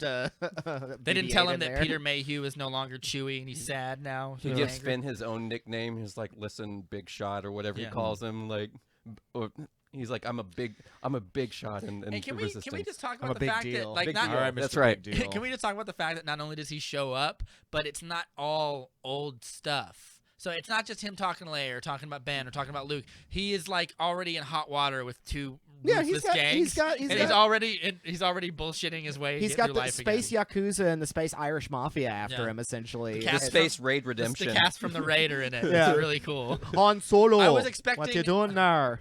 Yeah, tell that to Conja Club. And he goes, Conja Club, good to see you. That was the weirdest viral meme that came from that Yeah. whole movie. Tell it to Conja Club. Yeah. We'll find anything. I I used see to, you got some Lovecraft monsters on there. I used to hate the Rathtar scene a lot, Me and too. now I kind of I I'm used to okay hate with it it. too. I like it now. It's a lot of And, fun now. I also it has a great argument against the Mary Sue thing because you know how throughout the if you've watched any number of like some probably like alt-light YouTube video where they say Ray's a Mary Sue and they go, well, how does she pull out the compressor? How does she learn how does she know how to fly the Falcon? How does she know to hit the right door to let the Rathtars out? That was a criticism I saw, and as I was watching the movie, I was like, oh no, she hits the wrong door. yeah. That's like a point of thing. Is Yeah, she, she goes, doesn't wanna "What let about-" the monsters She thinks out. we'll turn all the lights out and we'll do that and we'll be able to get away. And then the Rathars come out and she's like, Oh yeah. Oops. yes. Like, Oh and no. it almost gets Finn killed. Yeah.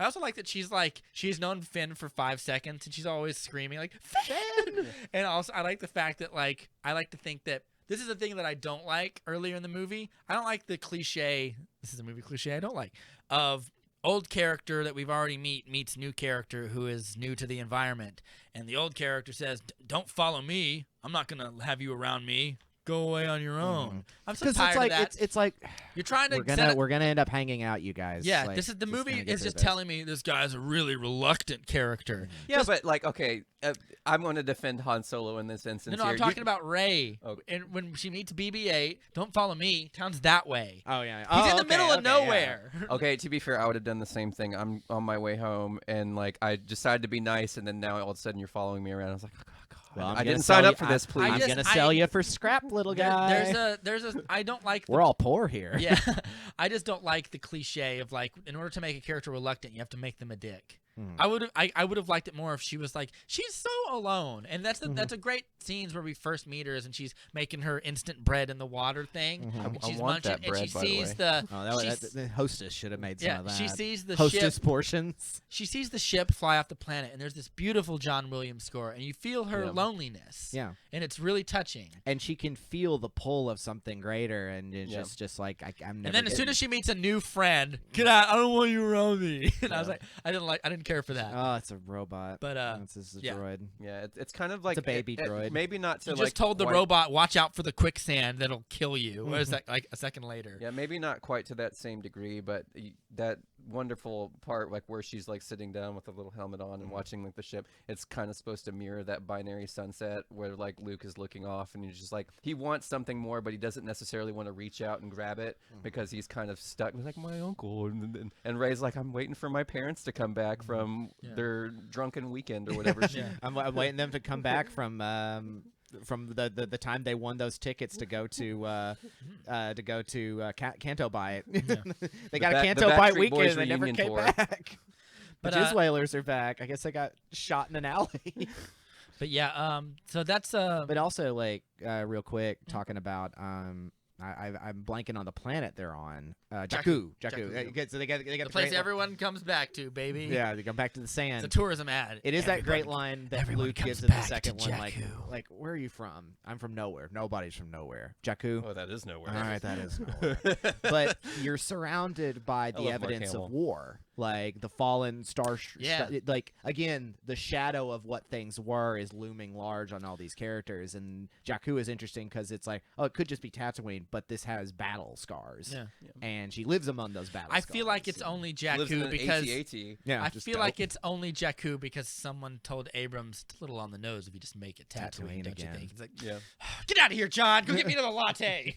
He Why would scratches they be that battling page on- out. We can't put the new important mysterious person on the same planet again. There's other planets in the galaxy, you know. Because if Tatooine is like 50% nowhere, of our stories it seems take pretty place. important. 50% of our stories take place on the same 3 planets. If the Empire isn't looking for like fresh blood on Tatooine at this point, they're idiots. Yeah. They just need to just cull the whole planet. Like that'll just get rid of these Force users.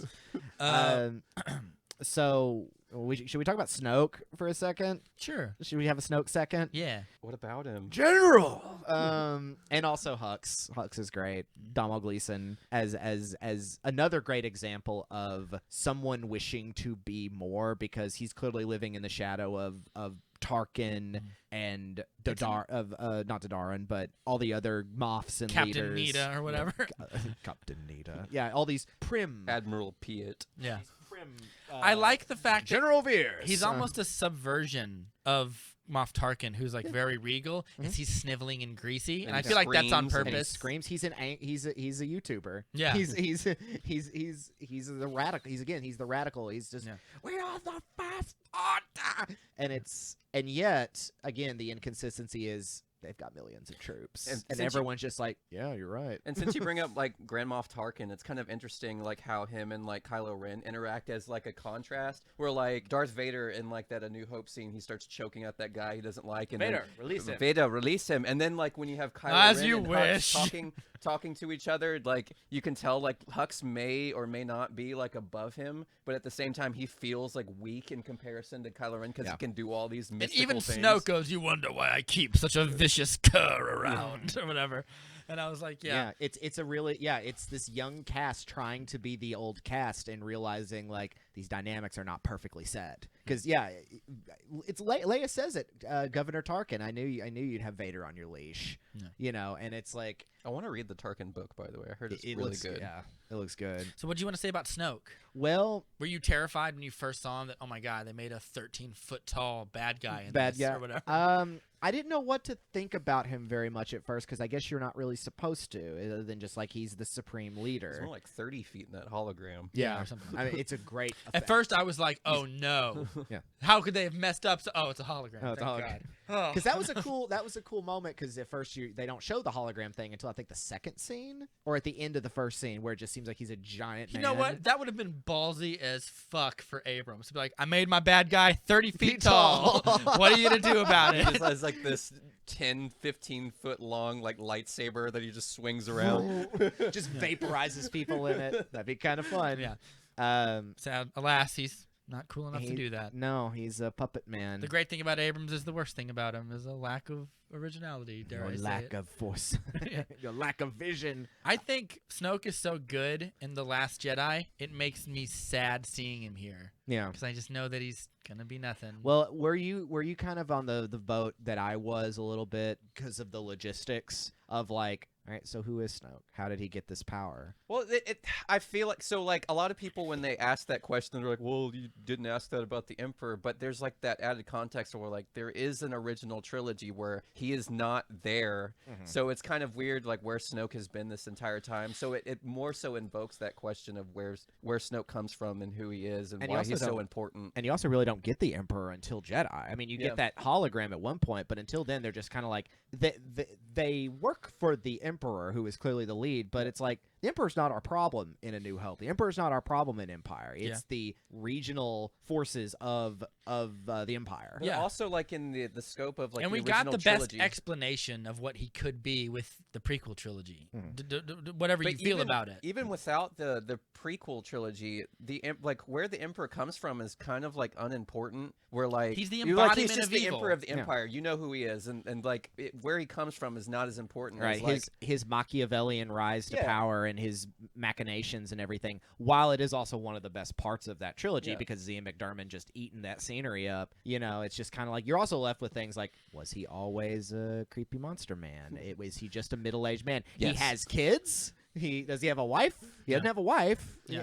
That's the problem. You can not explain things, but you can't not explain him having children. Right. You can't not explain how he creates bodies. And I think that, like, I don't, again... We'll save that all for Rise of Skywalker, Fair but at that point, it's just kind of like, because we're... Well, I feel like we can talk about it because we already did a Rise of Skywalker thing. So we can, like... I figure we're going to get if into we want more to talk of it. into a little bit, that's fine. But I feel like Matt Smith was supposed to be in this movie, and it was heavily rumored he was going to be young Palpatine in a flashback of something. Or he was I going to be... remember that whole thing. It's like, because he was on some of the Snoke posters or as something. well. Yeah. Yeah. And, like... he was supposed to be in Force Awakens? Yeah. No, he was supposed to be in Rise of Skywalker. He was supposed to be in Rise of Skywalker. Oh, that's right. so they were going to build on Palpatine and or like... something. And I don't know if he was supposed to be young Palpatine or young Snoke, or I'm forgetting.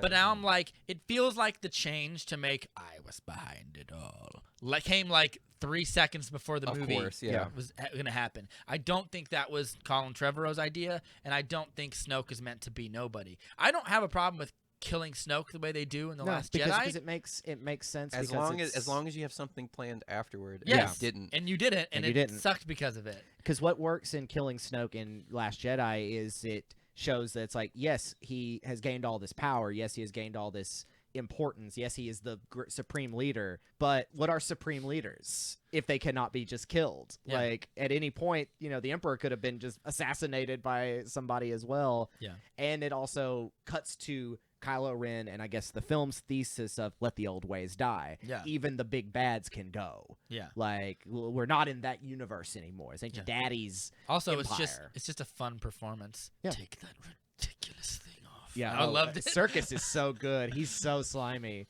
Because also, unlike the Emperor, who seems to have this this sureness of himself, this coolness about Snoke it. is cocky. And that's arrogant his- and visceral and just nasty. Particularly in Last Jedi, you only get a glimpse of that in the first, where he's just kind of I'm important.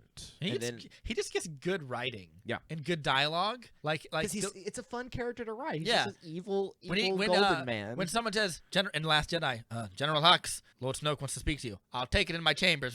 The big Oh, head. God. And he's just like, General Hux, my disappointment in your performance cannot be overstated. And he just slams him onto the floor. He just I love it. humiliates him. Yeah. Poor But, Hux. I think what we get of Snoke in Force Awakens is exactly the right amount. Yep. Yeah. People are immediately we're going to be asking the question, who's the big bad guy or whatever, which is why I think the reveal that it's the Emperor is so disappointing, is because although the Force Awakens is here's kind of a big familiar thing to baby step you into this new stuff, and then You it don't want turns the out end game to be old familiar stuff. no, exactly. Where'd all those dudes in black robes come from? There's Yeah. like 40 million of Where them. did all those? They're just crafting Star Destroyers somehow. Again, it's like if the Dark Fleet or whatever, the Final Order fleet, were all just like literally zombie troops, that would have been amazing. But instead, they're all just like fresh kids right off the I don't boat. know if I would have said amazing. I would feel like this feels like a convenient way to write yourself out of a hole. I'm saying it Abrams, would be but, like, amazing in that it's like nuts and going for broke. That's and I'm like true. a troop of like a bunch of dead Imperial zombies just operating ships. I'm and like, I cool. and I feel like it's worth Fan pointing fiction out head. that Abrams put that last movie together very quickly and didn't have Carrie Fisher. Carrie Russell's good in too. But also, like I do not feel if J.J. Abrams had.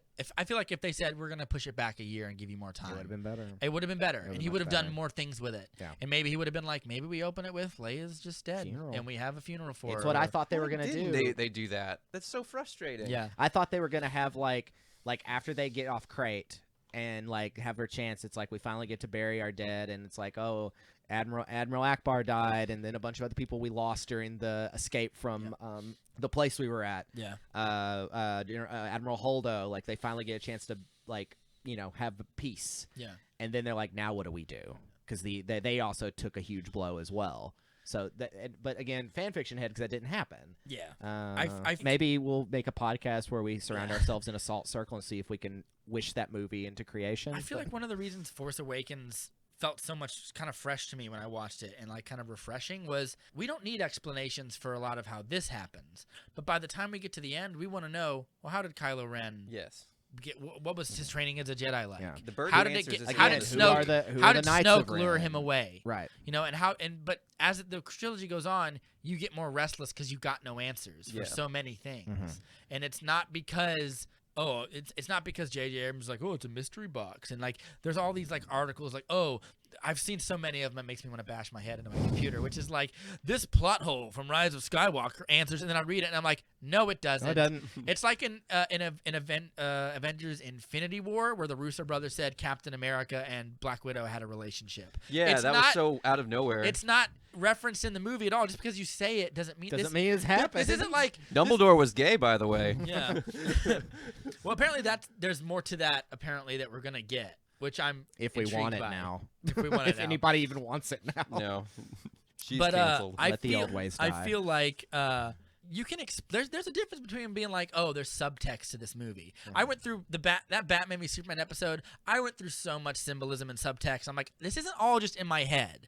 He put No. this here on purpose. Well, it's like- but intention matters. Right. Yeah. Again, like it's Jakku being literally with the skeletons of the last wars. Yes. That's more than just a visual like cool element. That's subtext. But That's But a the Emperor coming glaring back imagery. But the Emperor coming back from nowhere is just it's just no dumb setup, writing. no anything. Yeah, Yeah. it's just dumb writing. Yeah. Another thing going back and making to, up plot holes that explain it that's not a real thing. but I was thinking like going back to the original attack on the village that Kylo Ren leads out. Yes. The joke has been for 30 years, stormtroopers can't shoot. Well, now we see the First Order troopers are brutal kill shots. And that's not just like a storytelling element. That's a familiar beat of us realizing this ain't the same thing. Yeah. They're not complacent. And They're we've never aggressive. seen something like that happen. Yeah. We've seen them in war, but We've we've never soldiers. seen them Yeah, group we people know together that and they're an fire oppressive squad. regime, but Yeah. we've never seen them commit war crimes. Which I appreciated that. in this movie. Also, it's a great introduction to Kylo Ren. That might be one of the worst things Kylo Ren does as a character. Like he's like he gives the order to kill them all, and like I don't think he does anything quite to that. Well, it's the same thing with Vader. Really, I thought about this with Vader's evilness depletes each movie. Yeah. It's like at first he's shooting down. You know, he's strangling people. He's shooting down. He does that a lot in Empire. He Yeah, but murder- he's killing his own men. Yeah. He's But he killing. doesn't really do that in A New Hope, though, does he? No. He kills enemies, but he doesn't kill his own guys. He kills good The only guys. thing he does is choke the dude who talks shit about his religion. Yeah. Yeah, essentially. but he kills the captain of the ship at the beginning. Yeah, The the other- rebel the captain. But other that's an- not his guy. That's No, just their right. guy. But in I the can kill first as one, much of their guys as I want. but Well, he in the- killed his original guy, Obi-Wan Kenobi. That's right. He does kill his original guy. If we we're guess talking we the forgot Mark about Maron, that. hey, who are your guys? Obi-Wan Kenobi. Yeah, you killed that guy. I remember that. Yeah, Vader in the first one, once he finally gets on the TIE fighter, he's shooting down rebel troops. Yeah. He's a bad guy who's killing good people. Mm-hmm. Yeah. Empire, he's a bad guy who's killing insubordinate bad guys. And he's using his brutality to like coerce neutral people like Yeah. Lando into like you're gonna pray I do not alter the deal further or whatever. Yeah. Or pray I do not alter it further. And then in Jedi, doesn't he matter. doesn't kill anybody but the Emperor. So we see that character. I noticed that one time. I was like, hey, that's a character arc. He stops being the brutal force of the Empire, and now that it's personal. And he's kind of like good cop to Emperor's bad cop, like at the very beginning, like when he's like, well, you don't have this Death Star done yet, so the Emperor's coming, so you better get it done. Yeah, I'm not going to do anything to you, but he's gonna. So. yeah, he's talking to Moff Gideon. As opposed to help me help you. as opposed to Empire, where he just would have killed him. Yeah. Like, I love that guy who plays Jar Jar. Then we'll double our numbers. Double you our would better efforts. hope so, Yeah. for your sake. Yeah. And it's the great line. The Emperor is not as forgiving as I am. Hey, audience, I'm Darth Vader. You know I'm not forgiving at all. And that he's we never see the Emperor fuck Vader's an anyone up, though. ever-evolving character if you really look at the movies. He's never quite the same, and I think Never it's the same. It's weird that it works, but it does. But that's kind of what we get with Kylo Ren is also that sort of thing where he's like, why can't I be more dynamic like you? What did you do?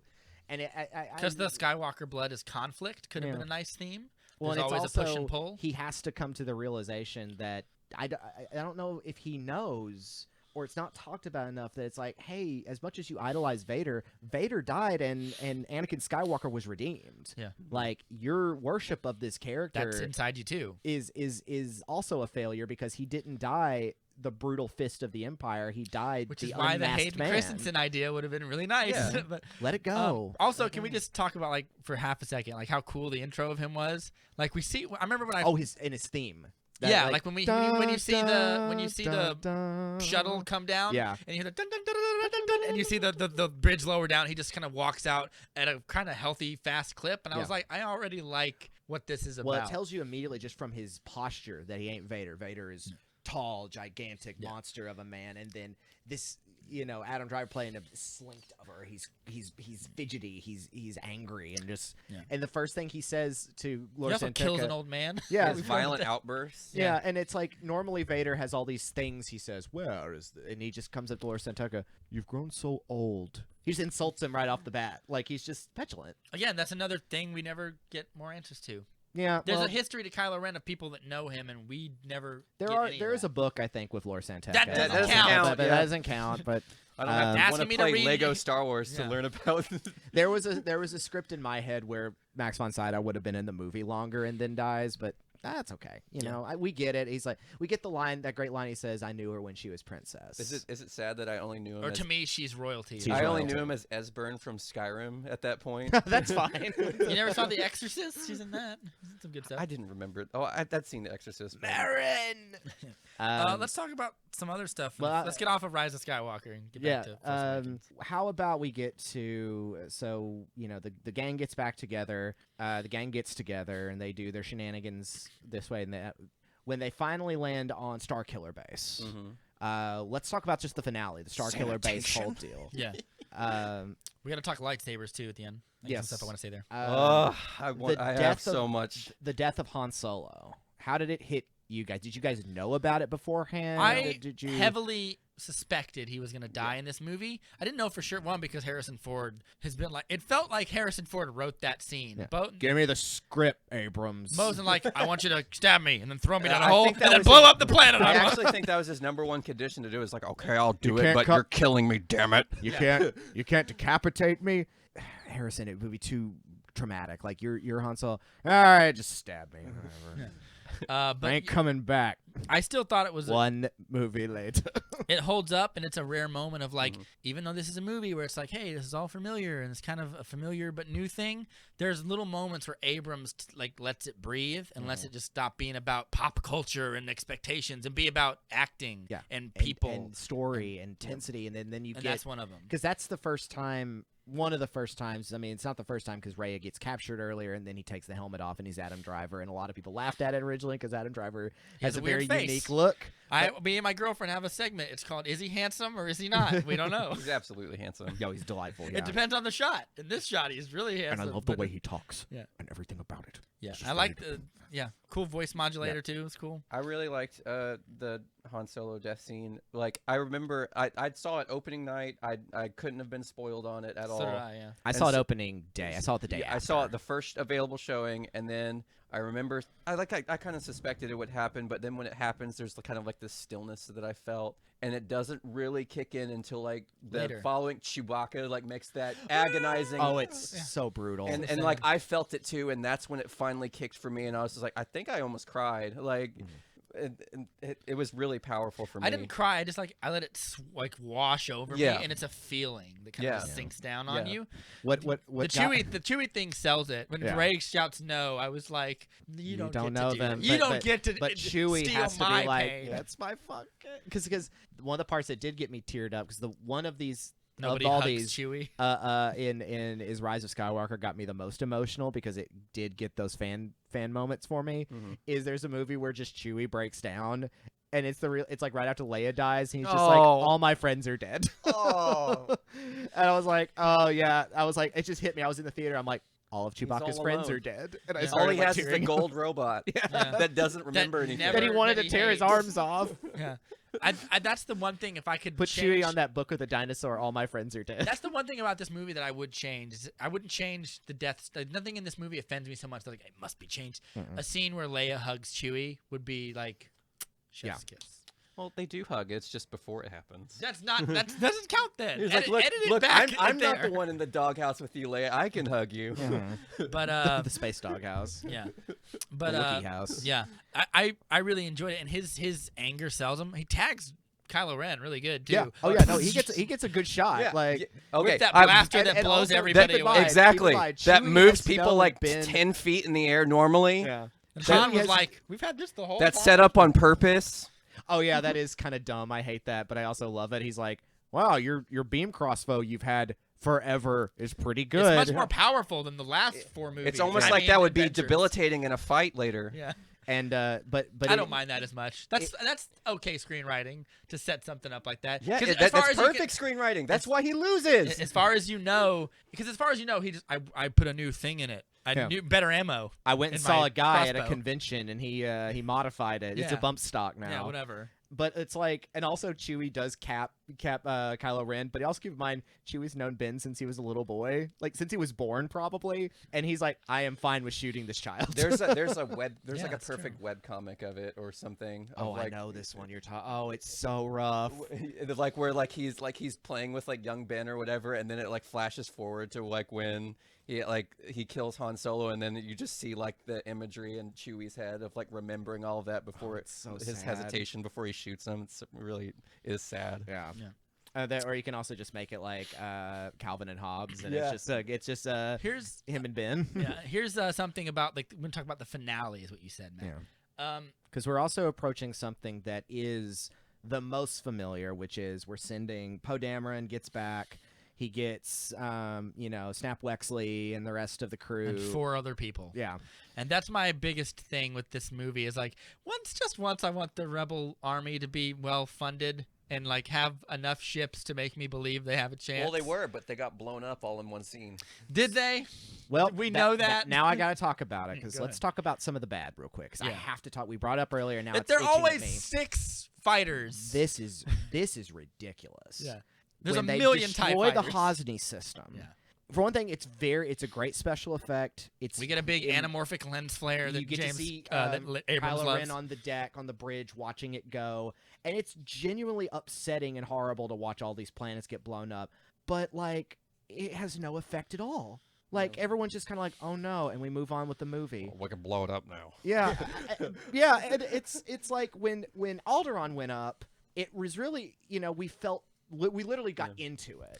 But when the Hosni system, the base of the Republic, all the people Leia knows, all the armies, everything, the supposed power that this organization should have, and it has developed for 30 years, that should be able to stop an upstart group of fascists who are well-funded, because they are gone in an instant. And there's no... It would have been nice if we... Again, it would have been if we knew more about the people of the new Senate or the new Republic command, or who... Like, clearly Leia is like, I'm a general. I'm a part of the military. I'm not a part of the royalty anymore. I am General Organa, so I work for the chain of command. I work for a head of state. Yeah. And to be introduced to that, like, just to be like Leia, we're all relying on you and everything, and then all those people die, and it's like we're down to like last fleet. None of them got out. Stakes. Yeah. Instead, it's just like Also, that's not what when a planet blows up like that. I felt like this is not very real. When a planet blows up, it's much more violent than that. Well, I and mean, they turn into black holes if they're big enough. Well, like, that didn't happen with Alderaan though, or all it needed was just that little, like the Sir Alec Guinness or like the Yoda moment where they just kind of just like a million voices cried out in terror. Yeah. But like you were talking about with had, the like, quiet moments that in Kylo the Last Ren Jedi, gets. you could have had like where Leia feels Kylo Ren outside of the ship, and she feels his hands on the missile or whatever. You could have like a thing like that where she kind of just felt it. Yeah. Or whatever. I guess you can see it. How can you see something if it's that close? Couldn't you get some of them out of there? Like, how fast does this laser travel? How does the physics of this work? Fast enough. Yeah, but because apparently it's on the other side of the galaxy or somewhere. Because it does. Because when But we can Alderaan see it. goes up, I mean, they're only like a few, like a couple of blocks from Alderaan in space time. Yeah. Like we're essentially right moon next to it, and they were able to blow it up in an instant. yeah. But that really bummed me out, because I'm just like, that is such a dramatic moment of violence done by this violent order, and yet I don't know anybody on those That's, planets, and don't I feel don't care. anything. I don't feel anything. That's a Disney thing. Yeah. It goes back to Disney owns Marvel, and it's like the way Marvel deals with violence and death. Detached. Yes. It's very detached. It's the anti Zack Snyder. Which But is in the- everything has consequences, and when superheroes fight, buildings come down. And if you don't like that, you're a child. Like, in it's that like that. In the same movie, like we talked about earlier, you have stormtroopers like slaughtering Mowing down. civilians. Yeah. And So also they have, can do it. Yeah, they have Yeah. millions of soldiers at their disposal. Yeah. And also, there's a weird law. They're shooting alien They children. can make you feel things. Yeah, there's a weird. They just got to be consistent. There's blood on a stormtrooper visor. Yeah. Stormtroopers don't bleed. Yeah, and there's a weird law of diminishing return. I'll get back to the distancing from violence that always kind of troubles me, but like there's a weird law of diminishing returns with super weapons, if we're gonna call them that. Because the first Death Star, it can blow up a planet. The second Death Star is bigger, but it just blows up a planet. And it's then not Abrams is finished. like, now we have the third Death Star, and it's bigger than like, because remember the first Death Star is like, it's the size of a small moon, and now it's like the size of a planet, and it has a artificial environment on it with trees. Which is a great It setting. drinks up suns. Yeah. Oh, I And forgot about that. It eats It suns. eats suns, which, by the way, creates like black holes or whatever. It's devastating to like something. But See, that would have been a really interesting thing. Is like the First Order were so it's the Ian Malcolm moment. You were so excited that you didn't think if you should. Yeah. And the Starkiller base just gets sucked into a black hole. Like, we didn't think about the scientific consequences. We just wanted to murder But people. the law of diminishing return says the more bigger and ridiculous you make something, the harder it is to grasp, and the harder a certain level of violence is to like completely feel or calculate. Yeah. So like it's You just get desensitized to it. Yeah, it's too big and it's too powerful, and it's the worst kind of, as you say, a don't worry about it. Right. Whereas like I want if someone commits genocide, I want to feel something. Right. I want to feel like I've lost something, and I'm not saying that it's like a huge blight on the movie, but it doesn't give me Yeah, it doesn't ruin the movie for me, but it is like it's convenient in a lot of ways. Yeah. And and the fact that it's hand rubbed away is just such a because I cutting to the last I guess what I'm saying is for the people who like Losing your best friend is a lot more powerful than losing a whole bunch of people you don't know. yes, Yeah. exactly. And well, also that becomes what the Joseph Stalin quote about like one death is a tragedy, million deaths is a statistic. Yeah. But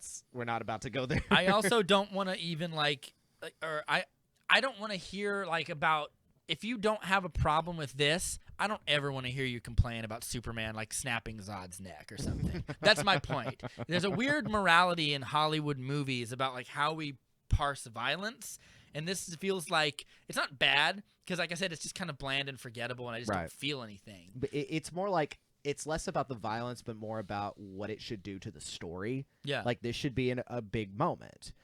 Compare it to when the last remaining Resistance fleet are trying to escape to Crate during Last Jedi. Every one of those transport ships that blows up, you feel it. Yeah. The movie makes you there goes another 100 soldiers. Yeah. Now we're down. These are that. They are down to the Last Jedi makes you feel the weight of the loss of the Hosni system and therefore the Republic army more than Force Awakens does. Yeah. Because they're we are it.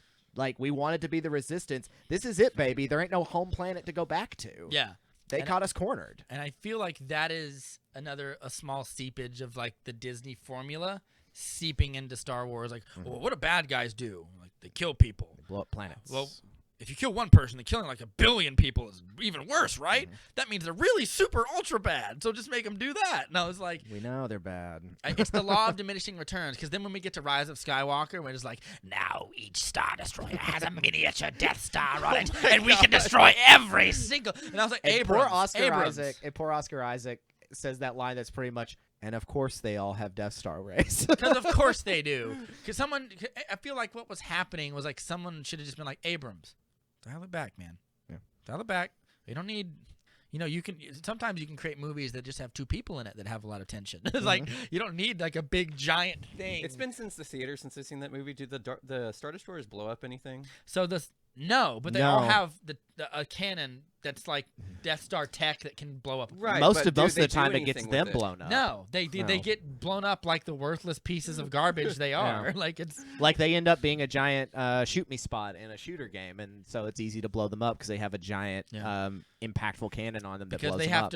Because even though these things can travel at light speed, they have to rise very slowly out of this planet. Not just light speed, 30 light speed jumping, as we now know, Yeah. because we have developed that. Yeah. And it's Yeah. we're not doing that. And I feel like this is only a small microcosm of what would become bigger problems later. That being said, I still really like this movie a lot. I like it more than the first time I saw it. Because I saw it, talking opening about night. the diminishing returns, you think about the first Jedi. You think about the first Death Star run in the So exciting. red team standing by, red leader standing by, and every time one of them gets taken out, you're damn it! Yeah, and each one of them has these moments. I'm hit. Now, some of that is more the frustration of getting your video game character killed than oh, my heart weeps for these extras who pretended to die. But they are, you cut back to Yavin, and they're all looking at each other that's another one down. We're about to run out of our whole fleet, and if we don't slam this dunk, game's over. It's in The Last Jedi when right after they drop their bombs. On the Dreadnought, or what it's called. Dreadnought ship. Also, a little nitpick of Last Jedi: it would fall towards the planet, not down, because that's how physics works. You fall towards the gravity well, Johnson. But Don't worry. It's being propelled down by don't something. worry about Yeah. it. It's the gravity. There's underneath a the little Dreadnought. tiny fan on board that's pushing it. I'll tell you why They have little rockets. I'll tell you why it doesn't work. Because a rocket, but then you just use missiles. That would be just that would be launch great missiles at them. if they just dropped it and just went right back up and blew the ship. Yeah, because that's a missile. Yeah. If you just drop it, they just float down, or they don't float because in space you move where the last piece of force was. It was very heavy. It was very heavy. Yeah, but it would still fall. It could be heavy, but it would fall towards the planet. It doesn't matter. It doesn't matter. Leia looks at the screen of all the people they've lost, and she has a look of anguish, and then she slaps Poe and says, "You're demoted."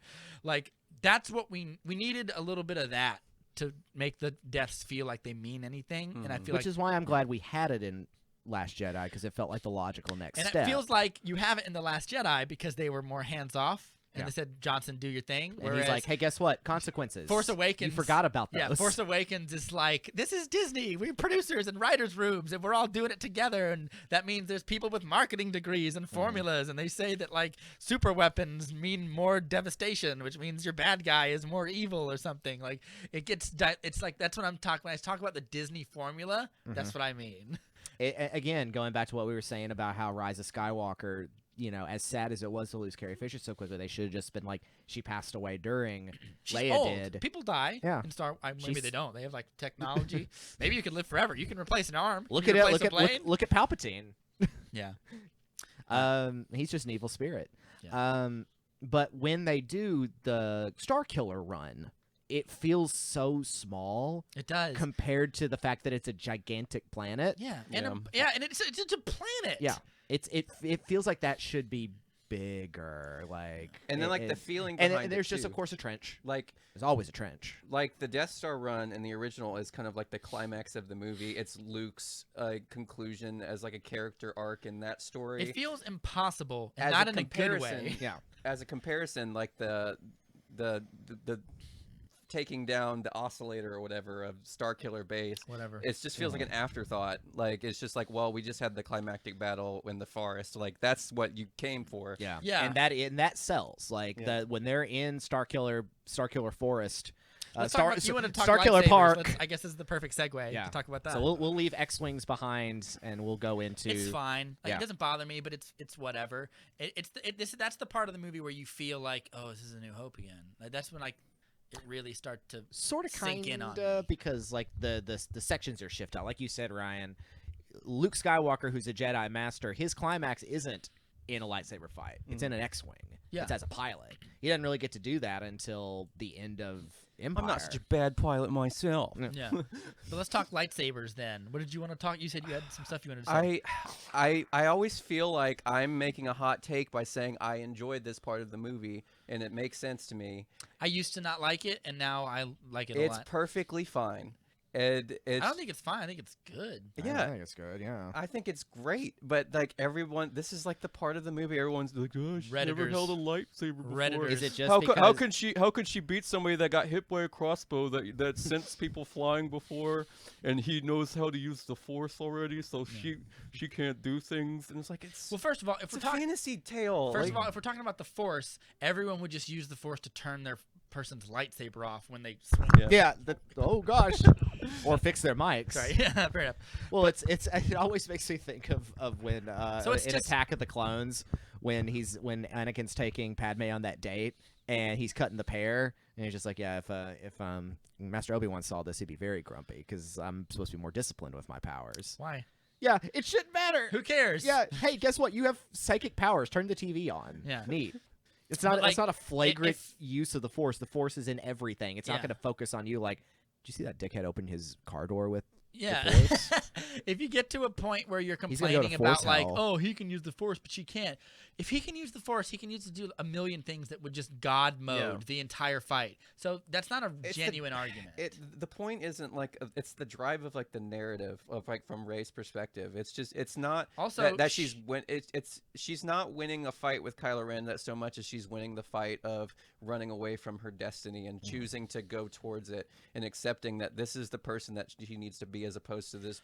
Also, She actually referenced herself as like I'm just a scavenger at some point in the movie, and this is her accepting that she's actually meant for something more. And she can't just be a scavenger Yeah. anymore. And She's that's- now part of a bigger thing. It's like what Obi-Wan says to Luke. You've now started your first step into a larger world.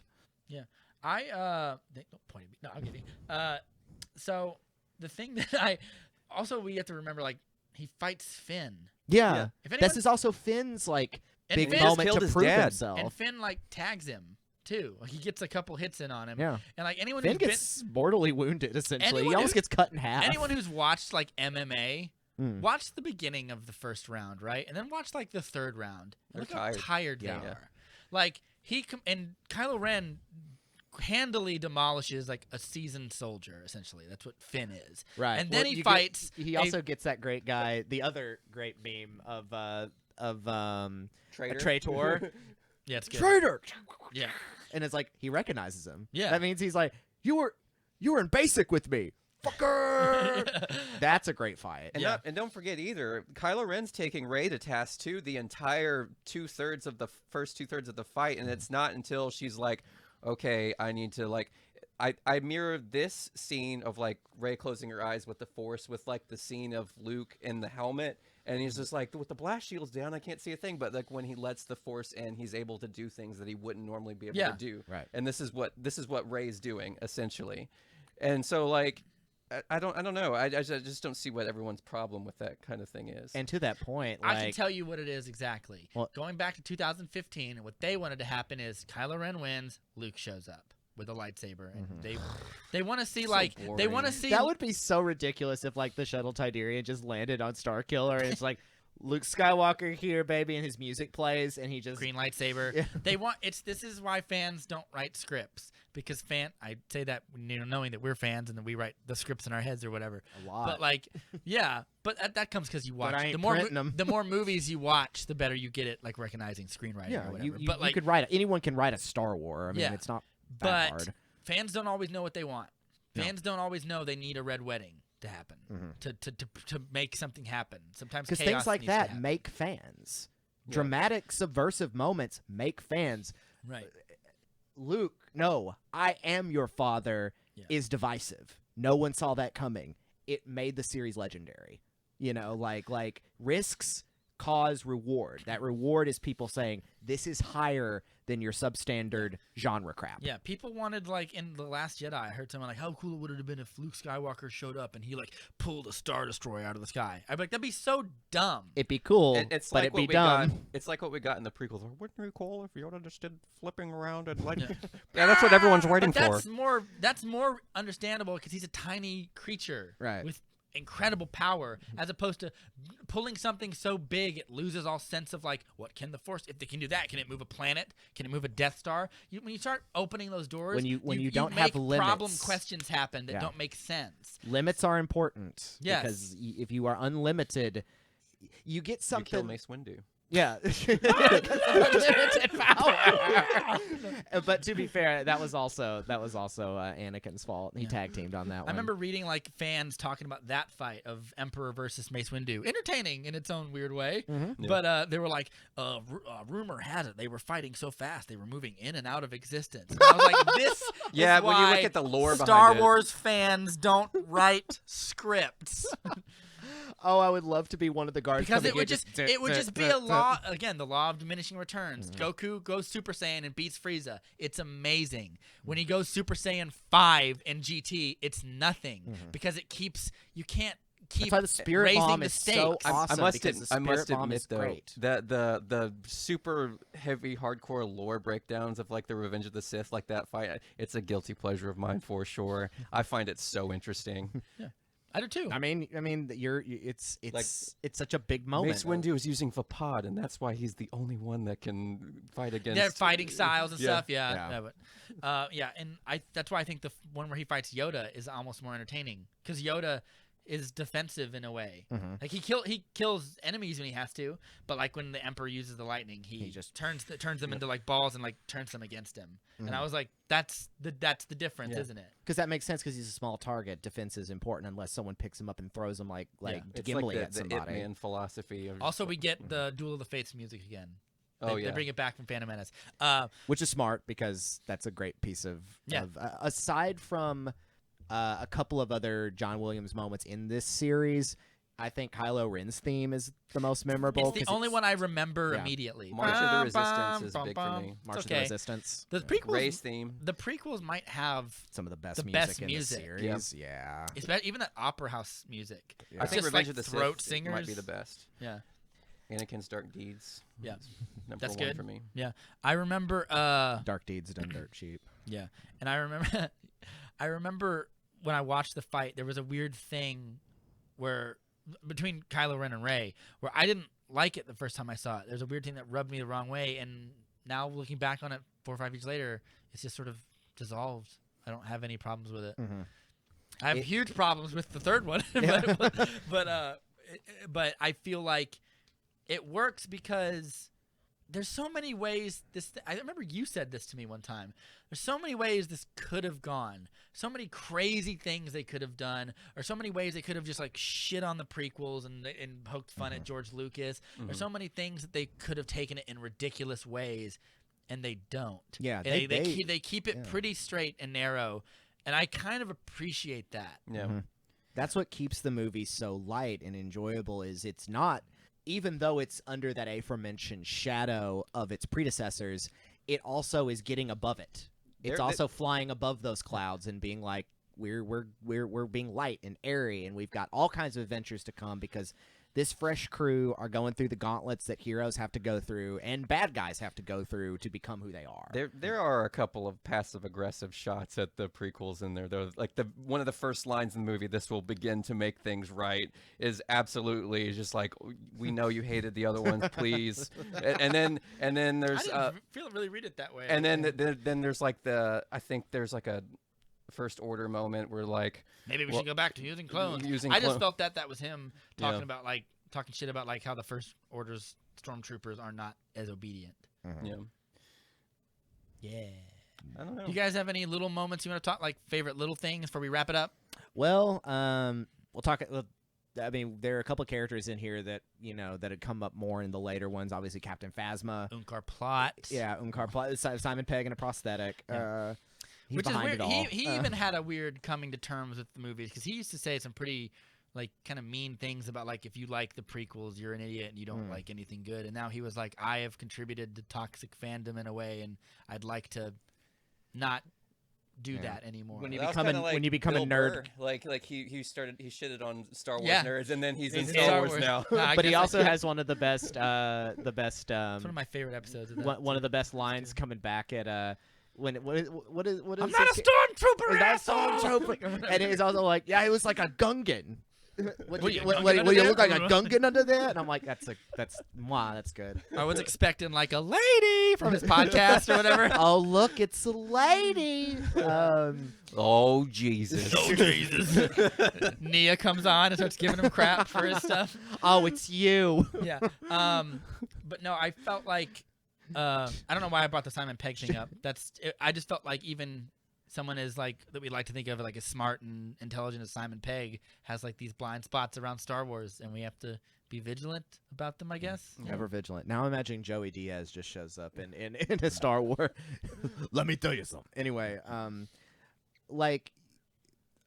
so many of the locations in this are really interesting, and I think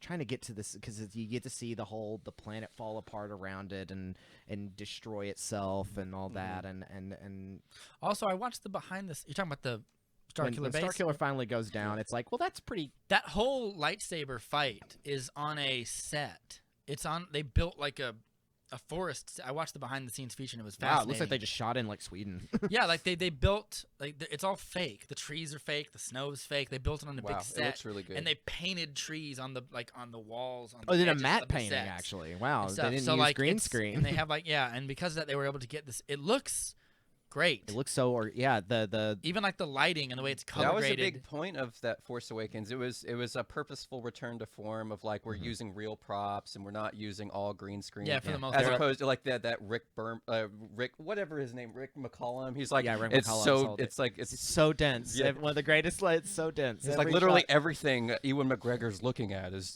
just green. He has to make it all up in his head. Yeah, we know. That's why Yeah. that's why we don't like it. But There's a reason why but I one of will my say- one of my favorite shots in a film of actors looking at nothing is in Jurassic Park when Laura Dern. when Laura Dern and Sam Neill and all them make the face looking at the stegosaurs that are not there, is because they've been in a movie the rest of the time. Brachiosaurus. They're at I'm guessing Costa Rica, or in Northern California. They're not on a set somewhere where it's I have to imagine more of this. That's a lot of work for an actor to do. Yeah. And the acting is great in this movie. It's Yeah. really good. And also to talk about the prequels for half a second, I remember that scene when Qui-Gon and Obi-Wan are talking in Coruscant, and they're in a little hallway, and you can see the outside of the things, the little lanes of traffic, Yeah. and it looks shit. It It has looks not so aged bad. well. But by the time we get to Revenge of the Sith, it looks pretty fucking good. Yeah, they work That with opening color. scene is say whatever you want. And again, I always say Fellowship of the Ring came out only a year after Phantom Menace, or 2 years after Phantom Menace. They were shooting Fellowship of the Ring when Phantom Menace came out. And it looks Tech- way better. I'm sure the whole cast and But crew I went also and saw it in Christchurch. I rewatched Fellowship of the Ring, and there's parts of it that I was like, that's terrible. I didn't like the Kraken little no, tentacle things. it's the when they're in the mines of Moria, right before the Balrog comes out. And they're running across that bridge, and there's like the staircase crumbles, and they have to, and the rocks are falling. It looks bad. It looks Really? like I have to a go PlayStation. back and look at real. it. It looks like, and like the green screen behind them is so painfully obvious, Yeah. and like it looked like PS2 bad. But then the Balrog came out, and I was like, I forgot it. I'll forgive all of it. Yep. It looks great. That thing's timeless. But by the time we get to Revenge of the Sith and when that big battle above the planets, I was like, George Lucas pioneered technology that changed our movies forever. For better or for Even worse. even in those movies that we are very hypercritical of.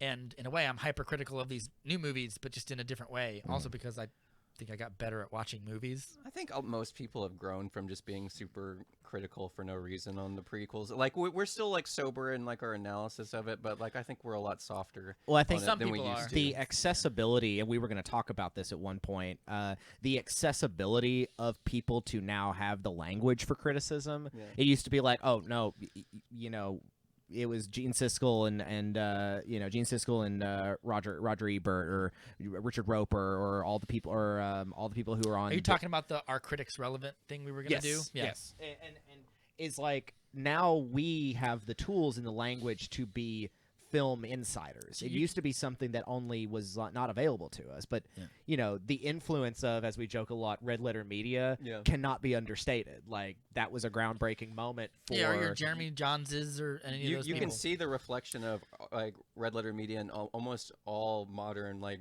critics and like in how they talk. I've only and- seen one thing by him. But the idea is, like, making criticism DIY and accessible. We're now in the shadow of that as well, and because of it, we're over it. Because now we're back to wanting to just enjoy things. And I think we got... But we're smarter about enjoying things. and I think we got to a point where we realized, it's going to sound like we live in a society, but we got to a point where we were like, your words matter, and, you know, yelling at George Lucas in a food court, it's not cool, and stuff. Yeah, that guy, whoever that is, a jerk. Yeah, and I think we've had a weird thing where now there's like, it's democratized our opinions, which is like, and again, I have so many opinions on it. We could do a whole nother episode on it. It's like, the thing that made me aware of it was when I read fans who reviewed like Batman v Superman, and critics reviews were so vapid and not different, but like vapid, and this is not a good criticism of a movie.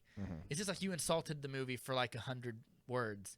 But a fan wrote a 15,000 word essay on like the symbolism of it. And I was like, this should be reversed if we're going by that. And I was like, what's happened is everyone's opinion is now the same. Yeah. But because of that, the meaner voices on no matter where you're from, they're louder. So now we have Which people that's who just want like get rid of Kathleen Kennedy. That's just and a now, culture problem. Yeah, you that know. too. And now, and I never thought I would see this. People want George Lucas back in charge of Star Wars. Of course they do. I don't. After I Kathleen, think, after they no, now, I don't think want he it would. for I don't George. think you could drag him out of Skywalker he Ranch. said, He'd "Why be would like, I no. make another one when all people will do is yell at me for it or whatever?" Yeah. Like, so he knows He's what's moved up. on. Yeah. Yeah. But Let him do his there was a time when philanthropy. Kathleen Kennedy could do no wrong, and now half the people like want her blood or whatever. Yeah. And Now I'm they're like, all just like bring Paul I don't Feig care. on board, or the one I've heard the Paul most Feig, of. the guy who did Kevin Spy. Feige. Dude, Oh Kevin no, Feige. Kevin Feige. Yeah. That's what Oh, I'm yeah. thinking of. I got the wrong Feiges. Or I've heard The Game of Thrones guy that's supposed to make. Yeah. No, you'll never hear from them again. I didn't also realize that David Benoff wrote the novel for the 25th Hour, that Edward Norton movie. I didn't realize he wrote the book for that. I didn't either. Yeah, that was a novel They that have he all the wrote. same problems. Once they run out of source material, they're dead in the water. Well, now it's like everybody's You don't want to see asking- their "What if the Confederacy was still around today" show? No. Great. Yeah, Sure. not anymore. They're probably okay. But it's like now I see people asking for, oh shoot, what's his name? Iron Man, directed Iron Man. John Favreau. They were saying, he put kind of John is. Favreau in Star Wars now because he Mandalorian. led Mandalorian, and Mandalorian was awesome. He was and I'm going to like, direct episodes, but he was doing Lion King. So He was he doing couldn't. Lion King. But he's going to direct. He directed some of these new ones coming up. So So it's like, hey, that's we fine. kind but of I think, got that.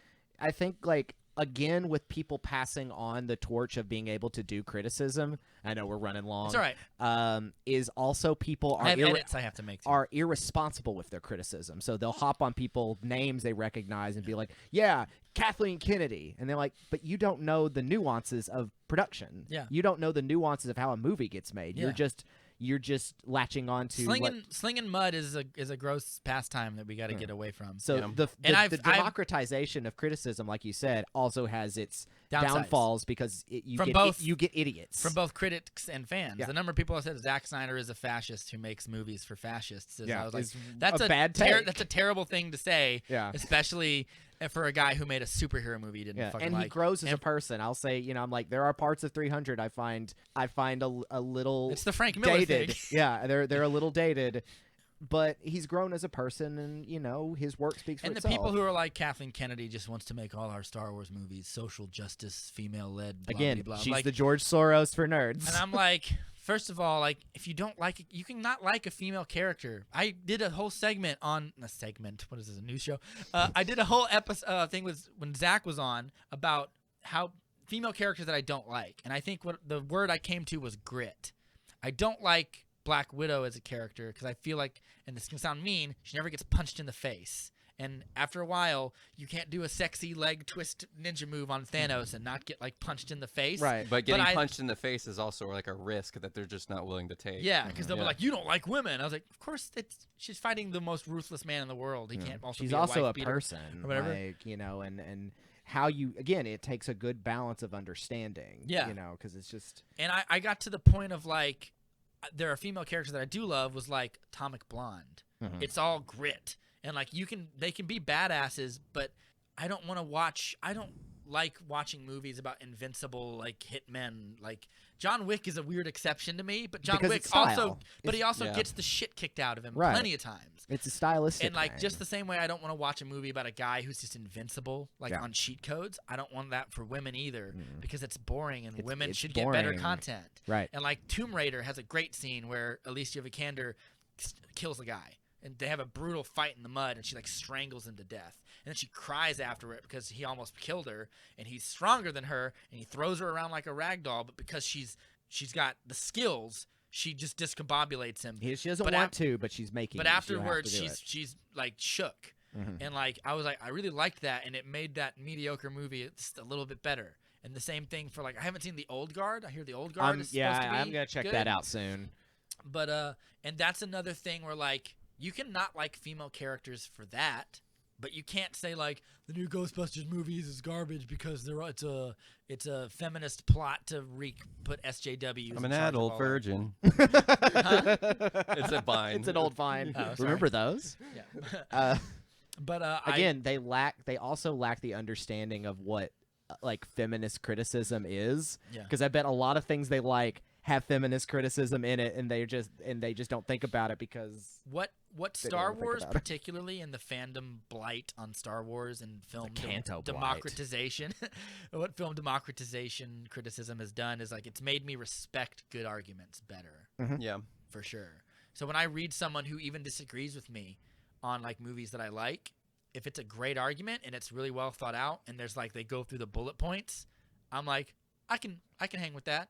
I can respect that. as somebody who's a huge Last Jedi stan, Yeah. I've had to do a lot of that because I have a lot of. We'll talk about it when we talk about it, but Yeah. I've had a lot of juggling of being like, you're right about the bad parts of this movie, but it also might be my favorite in the whole series, Yeah. and I've got to be able to defend that while you got to be able to defend that. Yeah. But I ain't gonna hear your stuff about purple-haired matriarchs Not that make doing you it. feel uncomfortable. I'm not doing it. Yeah. Because I'll talk about it next time about Holdo. Last time I watched Last Jedi, I felt a lot of stuff around that character that I like.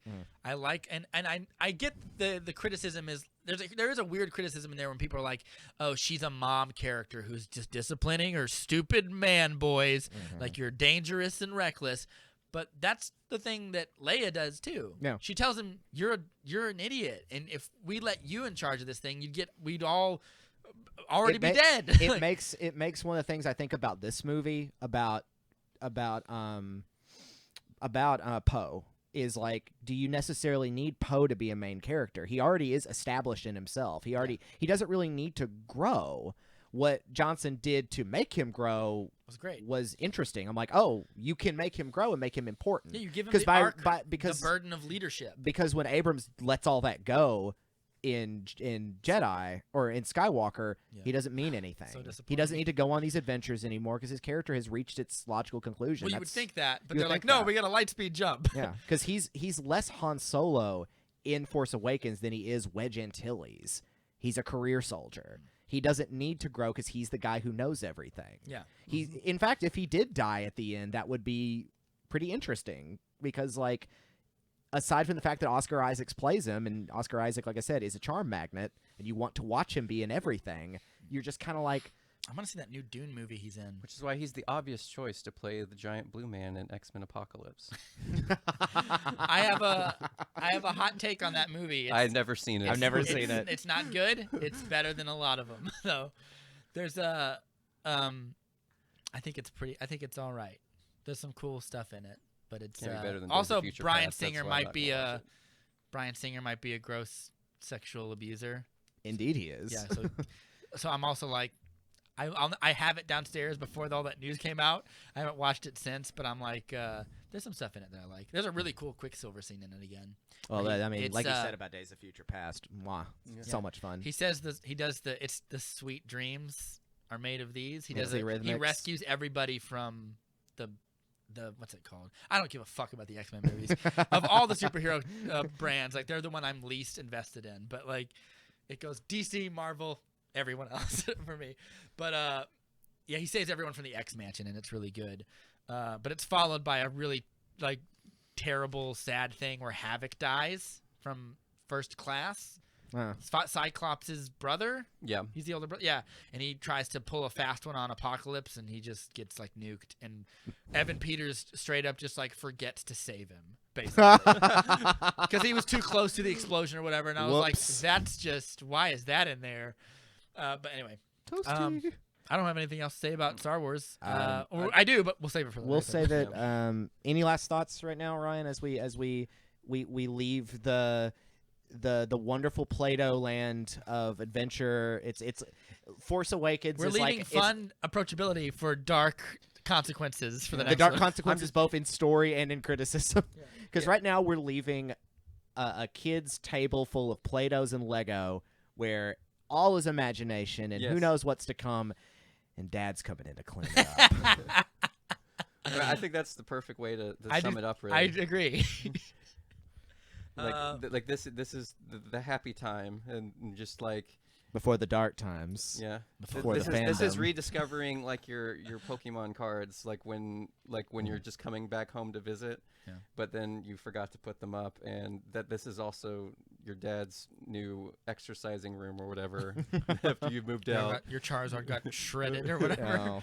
It's when you find out that Stretch Armstrong bleeds gelatin. And it's like, oh, Yeah. that's bad. Do you want to see more Star Wars movies?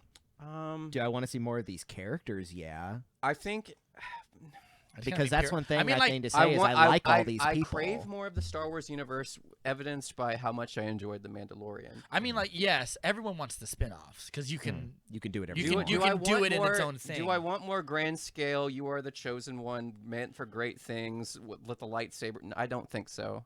I think we've had that 3 times now, and I know those movies, and I can go back to them whenever I want. And I enjoy the original trilogy a lot. I don't think we need something on the scale of big guy army meets bad guy army, and bad guy army has bigger ships than the good guy army. Yeah. And I just don't, unless they go in a wildly different direction with it, and I don't think I need it anymore. I think I've made my peace with Star Wars. I begrudgingly enjoyed The Rise of Skywalker for what it is. I decided to turn my brain completely off when I watched it, and I was just like, I enjoyed it for the good parts. I stayed away from all like movie reviews about it, and like I decided I don't want to be mad about Star Wars anymore. I just want to grow from this place, Yeah, I'm and never I just want mad to about it. remember the parts that made me like Star Wars to begin with, and that's the place I am mentally right now with Star Wars, and that's just kind of where I want to stay. I think they should go whole hog on spin-offs.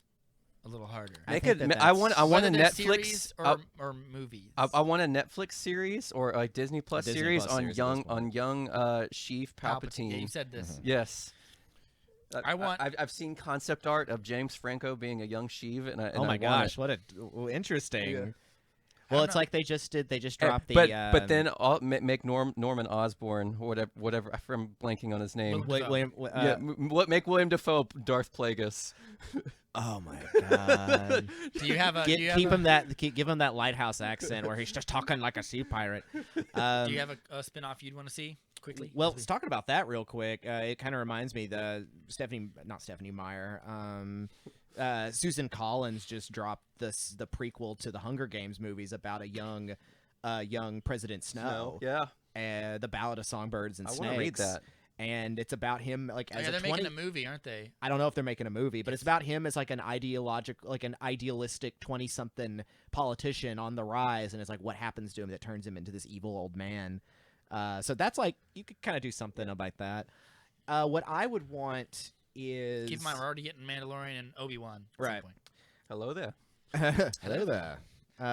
At this point, I kind of like what Ryan is saying. Like, I don't know if I need any more of the trilogy, but let's do episode 10 since we're right there, and just let's have a way to just, if not close the book entirely, nicely make it end. Like I don't know what you can do at this point. 'Cause Ryan Johnson is supposed to. He might be the only one that might still get his whole movies. trilogy. Yeah, or his movies. And I mean, like that would be based there- in is there a way- his movie where the young of the The broom oppressed, kid? the broom kid, gets his own adventure. And I hope 'cause- not. Is there a way to make Star Wars not war centric? Like, you have like this whole vast universe to play with. That's you tough. have this whole playground, but then like you're kind of But some relegated people to say they Empire go- versus Rebellion. Yeah, but some people say they go to Star Wars for lasers, swords, and But do they gun really, or do fights they- and stuff. or do you they just didn't you say you did that for Rise of Skywalker? I know I go for it to feel good, like with characters that I enjoy. I go to like be in like go on a journey with people. I don't necessarily care if it's like a buddy cop road trip movie or if it's they're fighting space Nazis. Like as long as it's like an enjoyable ride with people that I care about. because that separates Star Wars from so many other things. Is Yeah. you come in expecting that pulp entertainment. Why I love that- Guardians of the Galaxy so much. Yeah, Familiar but new. Or Yeah. new. Yeah, that's right. That's it, familiar right? but new. Yeah, whatever. I mean, I guess like I think I after want more genre pieces in the Star Wars universe. Like that's one thing you get with the Mandalorian is you get these Western archetypes. Yeah, and whether you like it or not, Seven Samurai didn't- archetypes. I didn't and- say I love that.